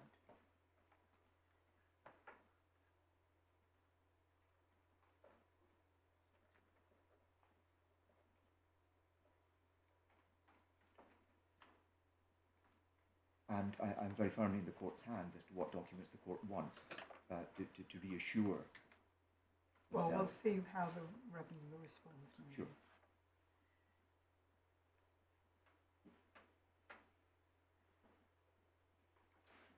So that's why I say, I've shown the court these provisions to say, we've got a tax code, construe it predictably, construe it with consistency, construe it bearing in mind that interest is relievable absent 441, when does it play, and part of the statutory backdrop are the transfer price provisions.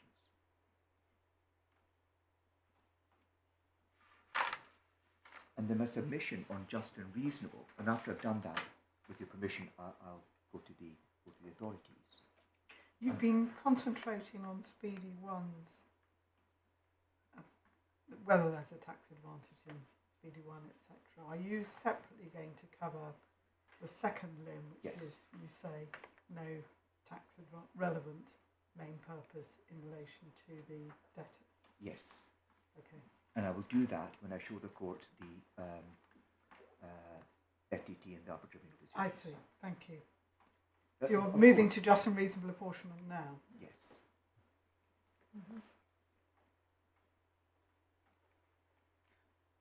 And to reassure the court, of course, I've got to make good the proposition that this separate alleged main purpose of creating group relief or debits is something not open to the revenue to argue, and it's not open to the FTT to found. I've got to make that good, I know that. And I shall. It also, and this is why I made this point visible in opening. The revenue, once the losses have been used up, don't have any continuing objection, even if they're right, to the relievability of these losses, of the interest rate. The deductibility, whether I group relief or any I think other. you've now told us that 3 times, Mr. Gersh. I'm sorry, my lady, but it's central. It's a central submission to why I say the revenue is wrong to be running the case as they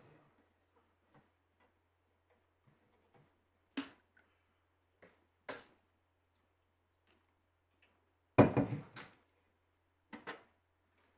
May I now please go to the just and reasonable. So, this is in section 441(3), page 20.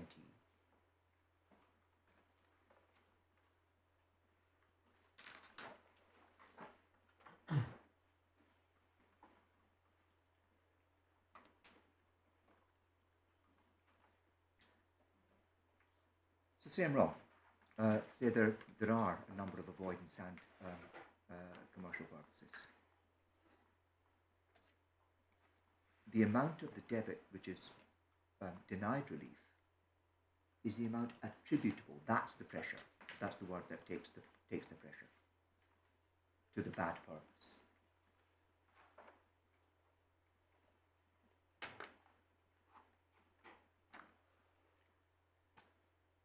And this has been articulated as a but-for test. Whenever I've done these cases, I put it in terms of, well, that attribution, that apportionment of the debit to good and bad purposes, how much bigger is the debit because of the bad purpose?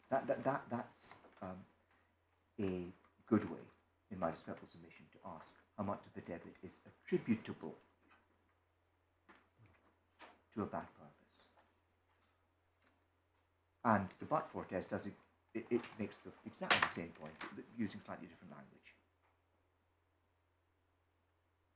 Would the debit have arisen but for the bad purpose? And that's why I say, assume against me that these debits have two purposes. That it's open to the revenue to say that using the Speedy One losses, that's one, and also generating group leavable debits.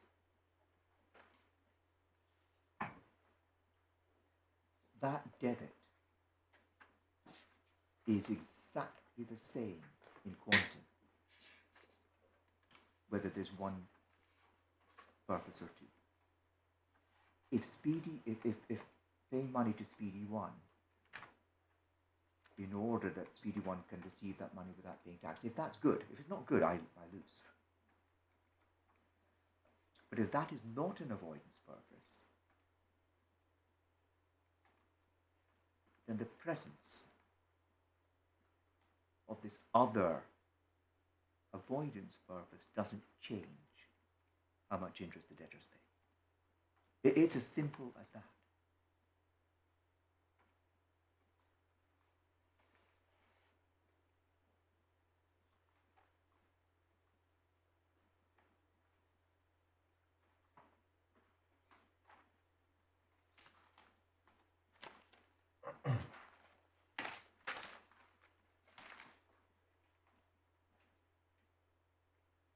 So, in my respectful submission, it's correct for the appellants to complain that the revenue and the FTT have found this second purpose, and I will deal with it. But in this case, it doesn't affect the outcome.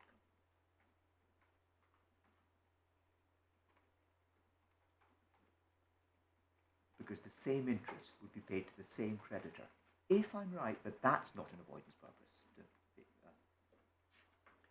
If that analysis were legally correct, it would apply surely across the board in all cases where there's dual purpose, a main purpose and a subsidiary purpose, but the payment's the same.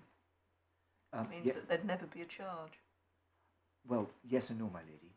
It would apply where, and this did in fact happen in a case like ILF, it would apply where there was a commercial purpose to the borrowing, and even though that commercial purpose was also viewed as infected by a separate tax avoidance purpose, you get to keep the debit because you would have and get relief for it because you would have borrowed the same money in the same way and generated the same tax relief.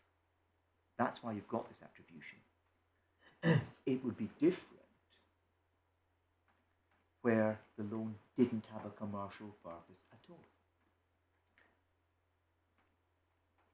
And well, yes, but I think you're agreeing with me that the statute speaks about a main purpose. You have a main purpose, which postulates that there is another purpose, which is subsidiary to the main purpose. And I think what you're saying is that logically, if the main purpose and the subsidiary purpose are walking hand in hand, and the payment would be the same irrespective of the purpose, then you don't end up having to pay,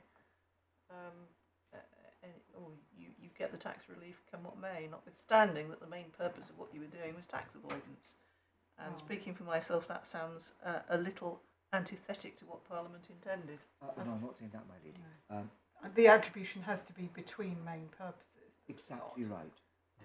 So it wouldn't apply in that if that subsidiary purpose was not a main purpose. But nevertheless, there are difficulties. I mean, I'm not sure I'm with you on the but-for test. We discussed this in BlackRock. It's a potential test, but it's not necessarily the only test. The attribution must be made amongst all the main purposes. And it's got to be done on a just and reasonable basis, which must depend on the facts. And I agree with all that. I absolutely agree with all that. In most cases, I'm not driven to saying in every case, I'm not saying that. In most cases, the but-for test, how much bigger is the debit than it ought to be, but for the avoidance purpose, gives you a rational and therefore a just and reasonable attribution that achieves both predictability and consistency. There may be other cases where just and reasonable, taking account of everything, absolutely. It's clear the but-for test doesn't work. Yeah. And then it's open to the court to say, in this case, just and reasonable means something else. But in response to my Lady Justice Andrews' observation, I think the response, if I may respectfully adopt the response of my Lady Justice Falk, that if one's got a number of main purposes, that's the attribution exercise. Yes. If one is main in one subsidiary, that's a different conversation. Yeah. Okay. Yes. And what it shows is that Parliament is saying, if in fact you borrowed and you've got an interest expense, we're only interested in denying relief for that part only explicable by your main bad purpose.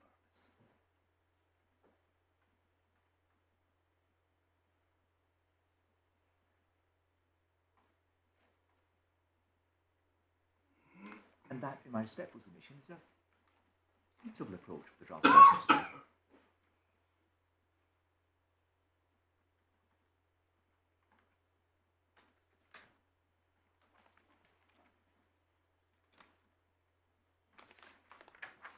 I think you have to qualify that with the word only. We're only interested in denying you relief for the part which is only explicable by reference to the bad purpose. Yes, that's true, my lady. That's true. Because if it's explicable by reference to the bad purpose and it overlapped with the good purpose, then you wouldn't be making out your point. My lady is quite right. Yeah. That's fair. So attribution is sole attribution, basically. You're trying to isolate that part of the relief which is attributable to the bad purpose only from that part of the relief which would be obtainable in any event. Exactly right, my lady. Please, may I now turn to the authorities to make good the submissions I've made. Some of my submissions are made good by looking at the words of the provision, but and please may I start with BlackRock. I think this was added to the court's electronic bundle. Yes. Do we need hard copies added? We have handed hard up? copies. If I think we do. would the court like hard copies? You have them.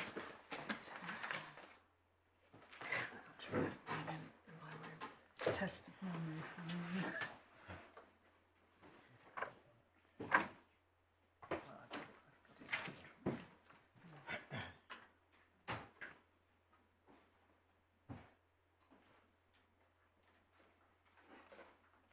you very much.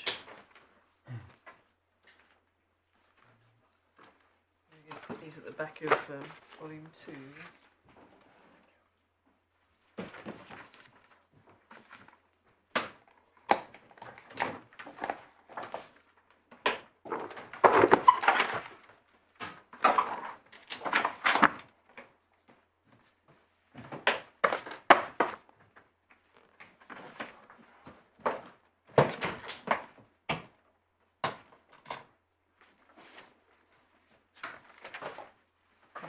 overflowing bundle now. I'm afraid. Yes, I've got one to all around.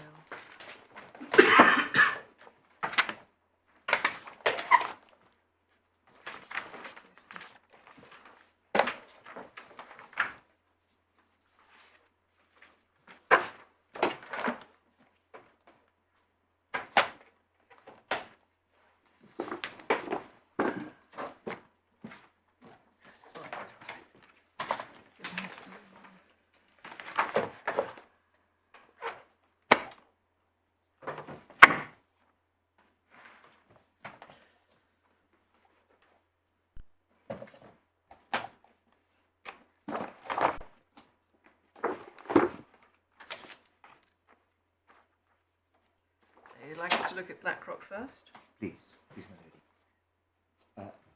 And please may I use paragraph numbers rather than page numbers because mine isn't paginated. Thank you.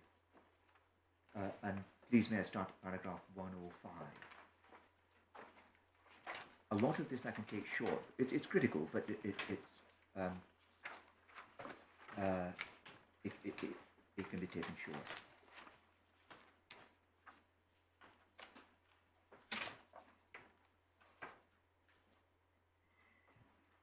Starting at 105, the court is endorsing the approach of this court in travel document. Well, actually, I was recording common ground. Yeah. But, so I assume it's also common ground in this case. And you didn't say it was wrong. So you've got to have. You've got a problem if you've got an unallowable purpose. What's that? It's only problematic looking at little 2 if it's a main purpose, this unallowable purpose. Looking at little 3, it's the company. So here we're talking about the debtor company. It's the company's purposes that matter. Subjective purposes.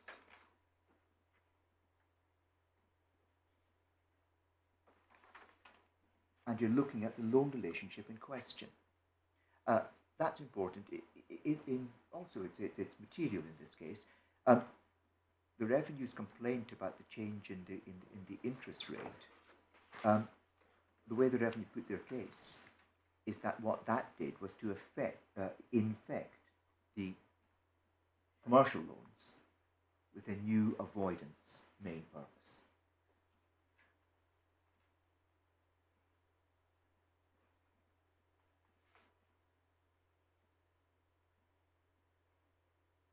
So they're not saying that there's a special provision which looks at the interest rate in isolation from the loan. 107, of course, paragraph 107. The fact-finding tribunal can look at everything, but it's with a view to identifying the purposes of in this case, the borrowing company. In 108, generally speaking, that means for a company, it means the directors.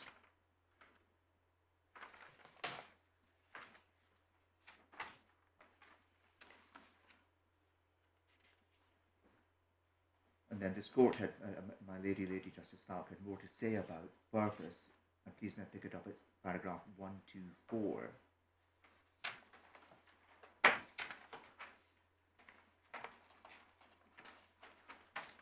Well, actually, I'm sorry, I'll pick it up at 122, when this court was discussing Vodafone.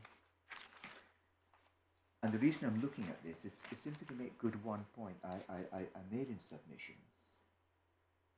And if the court please has the quoting my Lord Justice Millett as he was, it's the paragraph which is above paragraph 123, where my Lord Justice Millett is saying, to these propositions I would add one more. Does the court have that? And this is important, because what this court said in Vodafone was the question does not involve an inquiry of the taxpayer whether he consciously intended to obtain a trade or personal advantage, primary inquiries to ascertain whether what was the particular object of the taxpayer in making the payment. So you have to identify what the object was. Once that is ascertained, this is the part I want to emphasize, please. Its characterization as a trade or private purpose is, in my opinion, a matter for the commissioners, not for the taxpayer. So the categorization as a matter of statute, I described it, it's not self-certified by a taxpayer. The court has to come to a conclusion.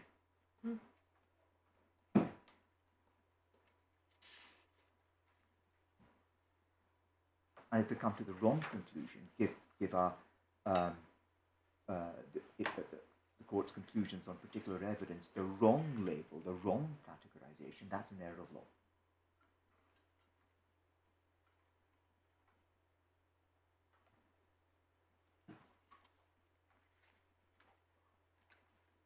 Just to be clear, what you say that characterisation extends to, I take it you accept it extends to the identification of purpose as well as main purpose. Yes, and that's why when I'm going to show the court the FTT decision and its conclusion that there was a maiden avoidance purpose not just in paying money to Speedy One but also to generate group relievable debits, I say that the FTT doesn't explain where they got that proposition from, and the FTT critically does not explain why that isn't simply a knowledge expectation, words of that nature, of the type used in Fine Worts and SEMA, which I'll show the court, but rather a main avoidance objective, an avoidance purpose. That's a categorization question.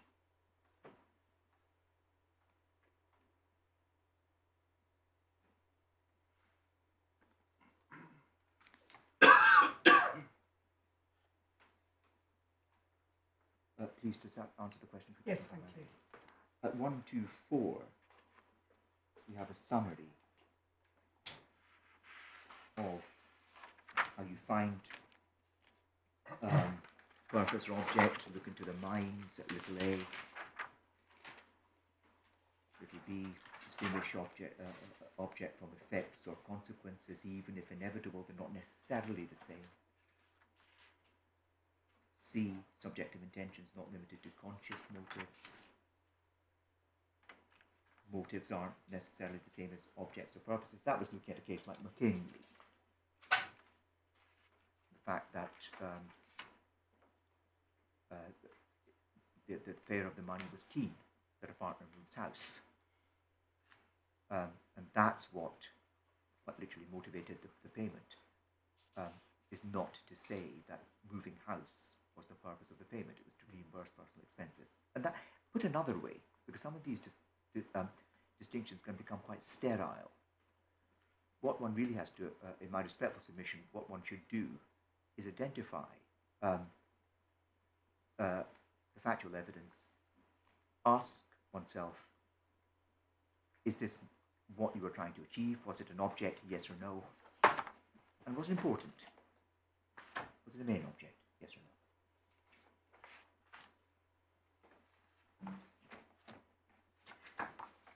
He tells you some results or consequences can be purposes if they're so inextricably and inevitably and inextricably involved. And F, that's my self-certifying point, Vodafone, is for the fact-finding tribunal to determine. But I'm saying it's not, that doesn't make it a question of fact, it's a question of categorization.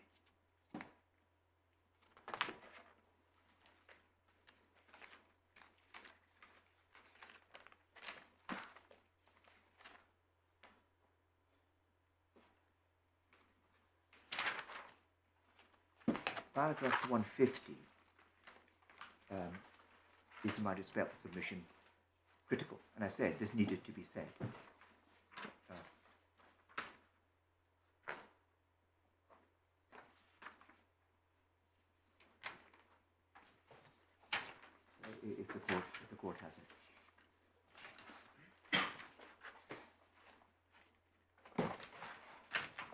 the unallowable purpose rule contained in Part 5, which governs the treatment of loan relationships for corporation tax purposes, and which, among other things, specifically contemplates tax relief for interest and other expenses of raising debt, the corporation tax relief available is obviously a valuable relief. It is unrealistic to suppose that it will not form part of ordinary decision-making processes about methods of funding a company. Indeed, it may well be wrong for directors to ignore that consideration in deciding what is in the best interest of the company concerned. I agree with Mr. Prosser's submission that it cannot have been Parliament's intention that the inevitable consequence of taking out a loan should engage the unallowable purpose rule, subject only to consideration whether the value of the tax relief is sufficient to make it a main purpose. Something more is needed. Now, exactly, in my respectful submission, and that context also includes, if I interpolate section 446, exactly. And we'll see when we look at some of the cases, choosing debt finance rather than equity finance because you get a deduction for your interest rather than no deduction for dividends. Does that or does that? And that's why you do. That's why you choose it. Huh? Does that engage 441? And then you have to grapple with, is that a main purpose? Was it important? It becomes an almost impossible task to extricate normal commercial choices of choosing debt finance over equity finance. Here, what we're interrogating is PD1's use of its losses under section 457. That's one. And I also have to deal with the group relievable debits.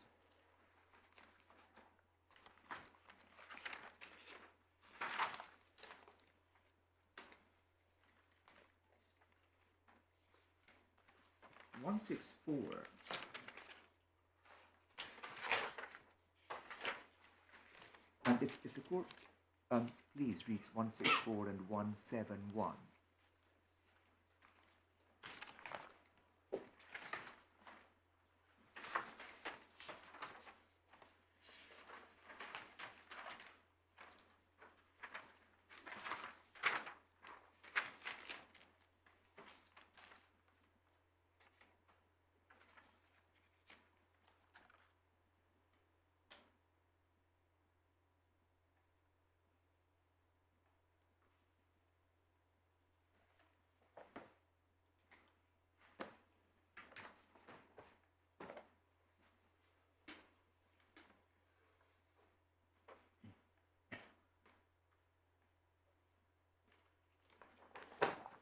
Please, has the court read those paragraphs?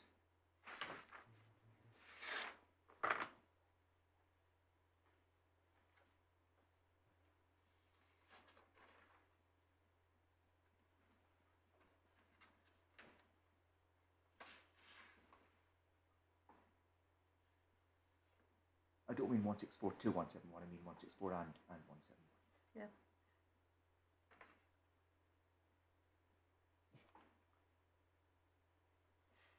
Thank you. So, what this court, what my Lady Justice Falk is saying, in my respect submission, is in a world in which LLC 5, as a function of evidence, was glued onto this structure. Why? To borrow money, to generate debits. The fact that the FTT was entitled to find that, yes, it was also recognised and found to be a main purpose to get non-tax benefits, a right to these distributions. But that's not what drove the borrowing. I'm looking, says the court, my Lady Justice Falk, I'm looking at the purposes of the directors. And actually, what I see is that those same people, those same directors, were involved in the planning to set up LLC 5, and I get to map those purposes, that knowledge, onto what I find about LLC's 5's purposes. You knew and you wanted debits. That came first.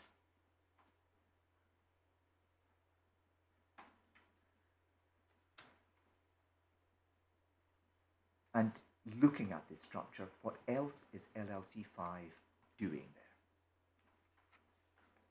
Not a rhetorical question, it is not doing anything else.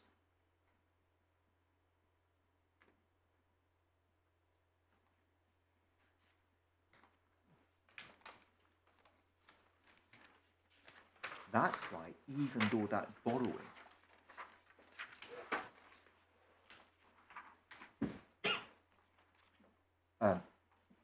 could be said was held to be for the purpose of some non-tax benefits, what came first? You've got both, I understand that, but what came first was generating the debits. So, in making the attribution, and the court will find this in paragraph 185, when the approach is what we've been calling the but-for test. You get to attribute all of the debits to the bad purpose, because you can't say they would have been there anyway. Okay, I wouldn't for myself read 185 without the preceding paragraphs, because there's a further reason in 183 in particular. I quite appreciate that, my lady. And 185 deals with a specific but-for approach that both parties said that, as it states, both parties were content for us to adopt. I quite appreciate that is correct, and my lady was addressed as to alternative approaches, but in this case it adopted the but-for test, and I'm not saying this is the test for every case.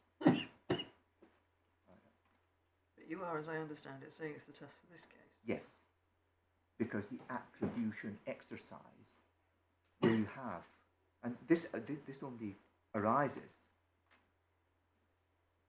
if I'm wrong, that in addition to paying interest to Speedy 1, there's this the additional group relief main object. The debit would have been exactly the same, because on any view, paying the money to Speedy 1 was a main purpose. That was the case advanced by the revenue. The revenue saying that. They're just saying there's another purpose as well.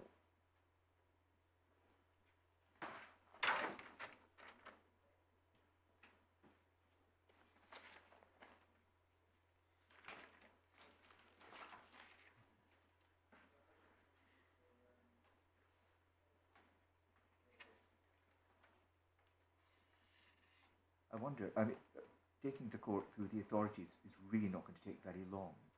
The next case is SEMA, which is important. I'm in the court's hands because I need to show the court, the High Court, not very much of it, but the High Court judgment and the Court of Appeals approach.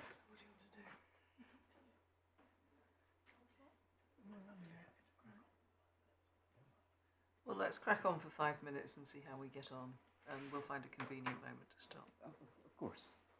Please may I then look at the High Court decision in SEMA, and this was behind tab 12, starts at page 99.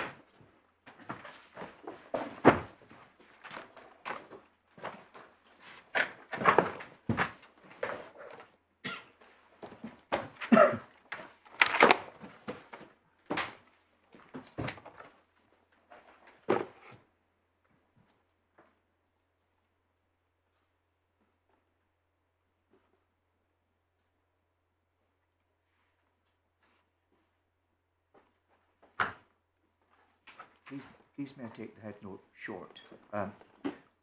Seems is a case where you've got a taxpayer, pension fund as it happens, they really did want to sell shares. They wanted to do that.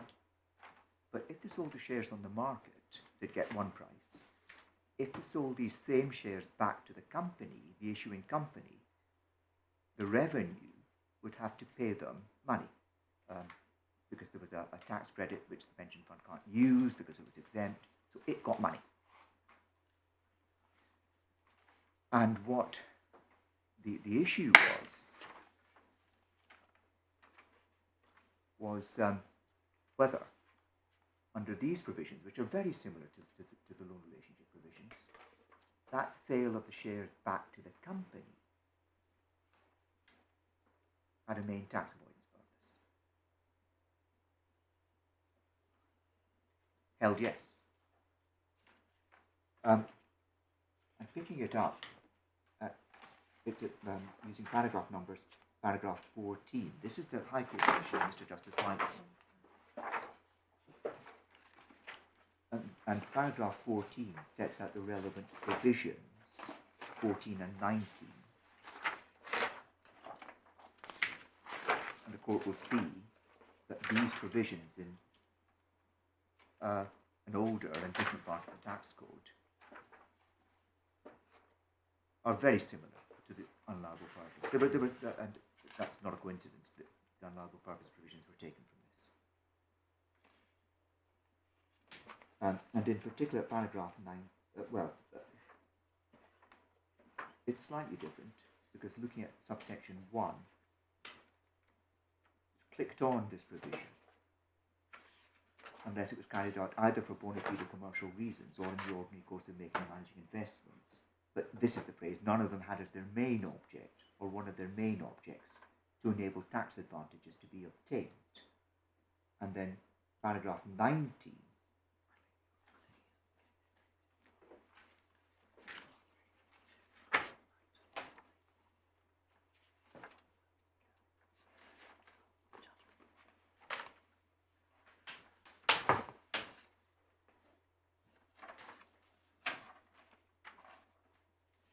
Sorry, did you say 19?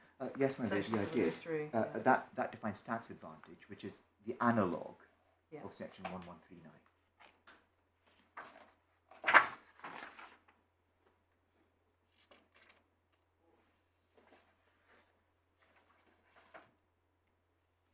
And then it's paragraphs 52 and 53 that, in my respectful submission, are important.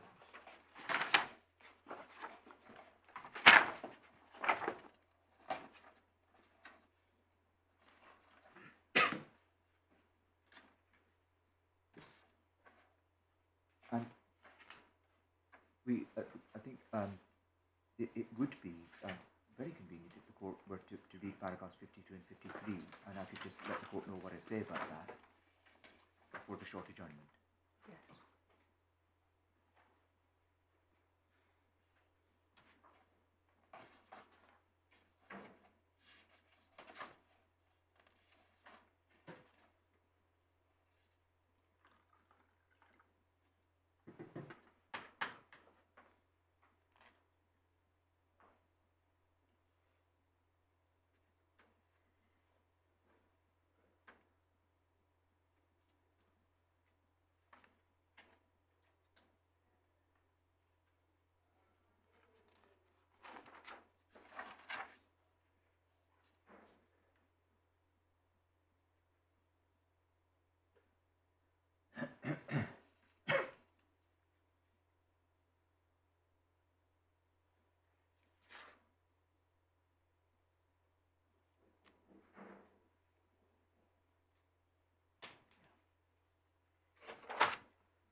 I'm very grateful.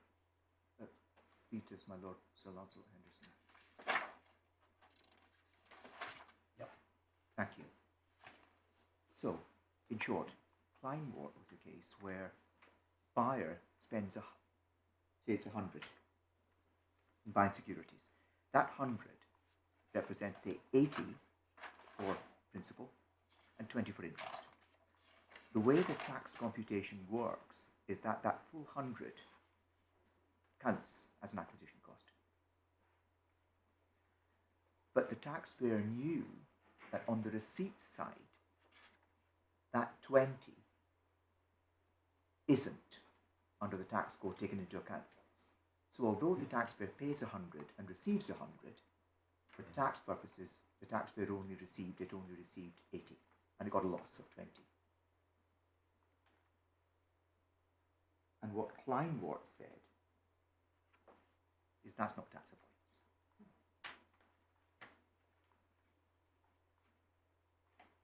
And that's why Mr. Justice Cross, when he said, look,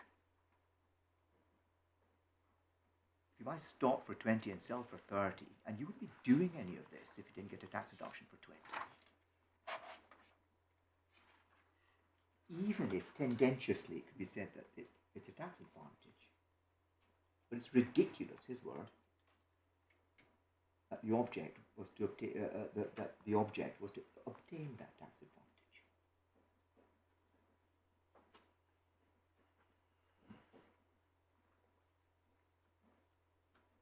The analogue here is setting good losses against interest. And then at 53,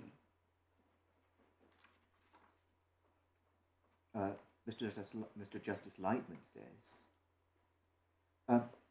this is what you look at to find out whether a taxpayer has a main purpose of obtaining a tax advantage.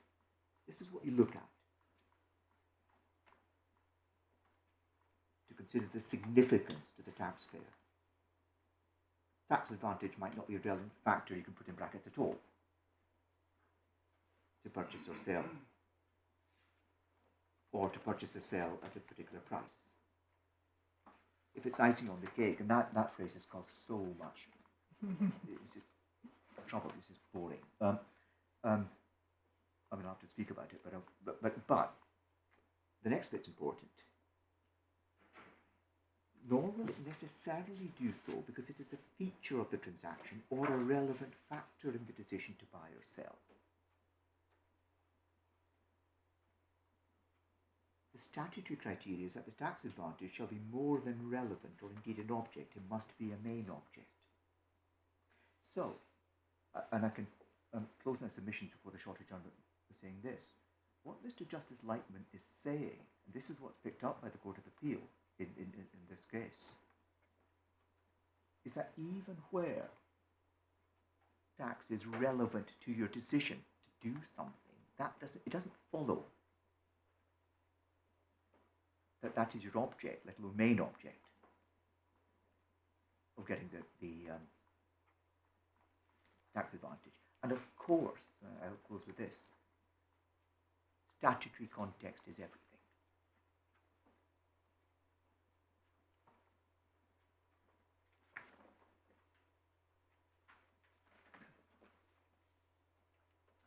Please, with the court's permission, shall I close?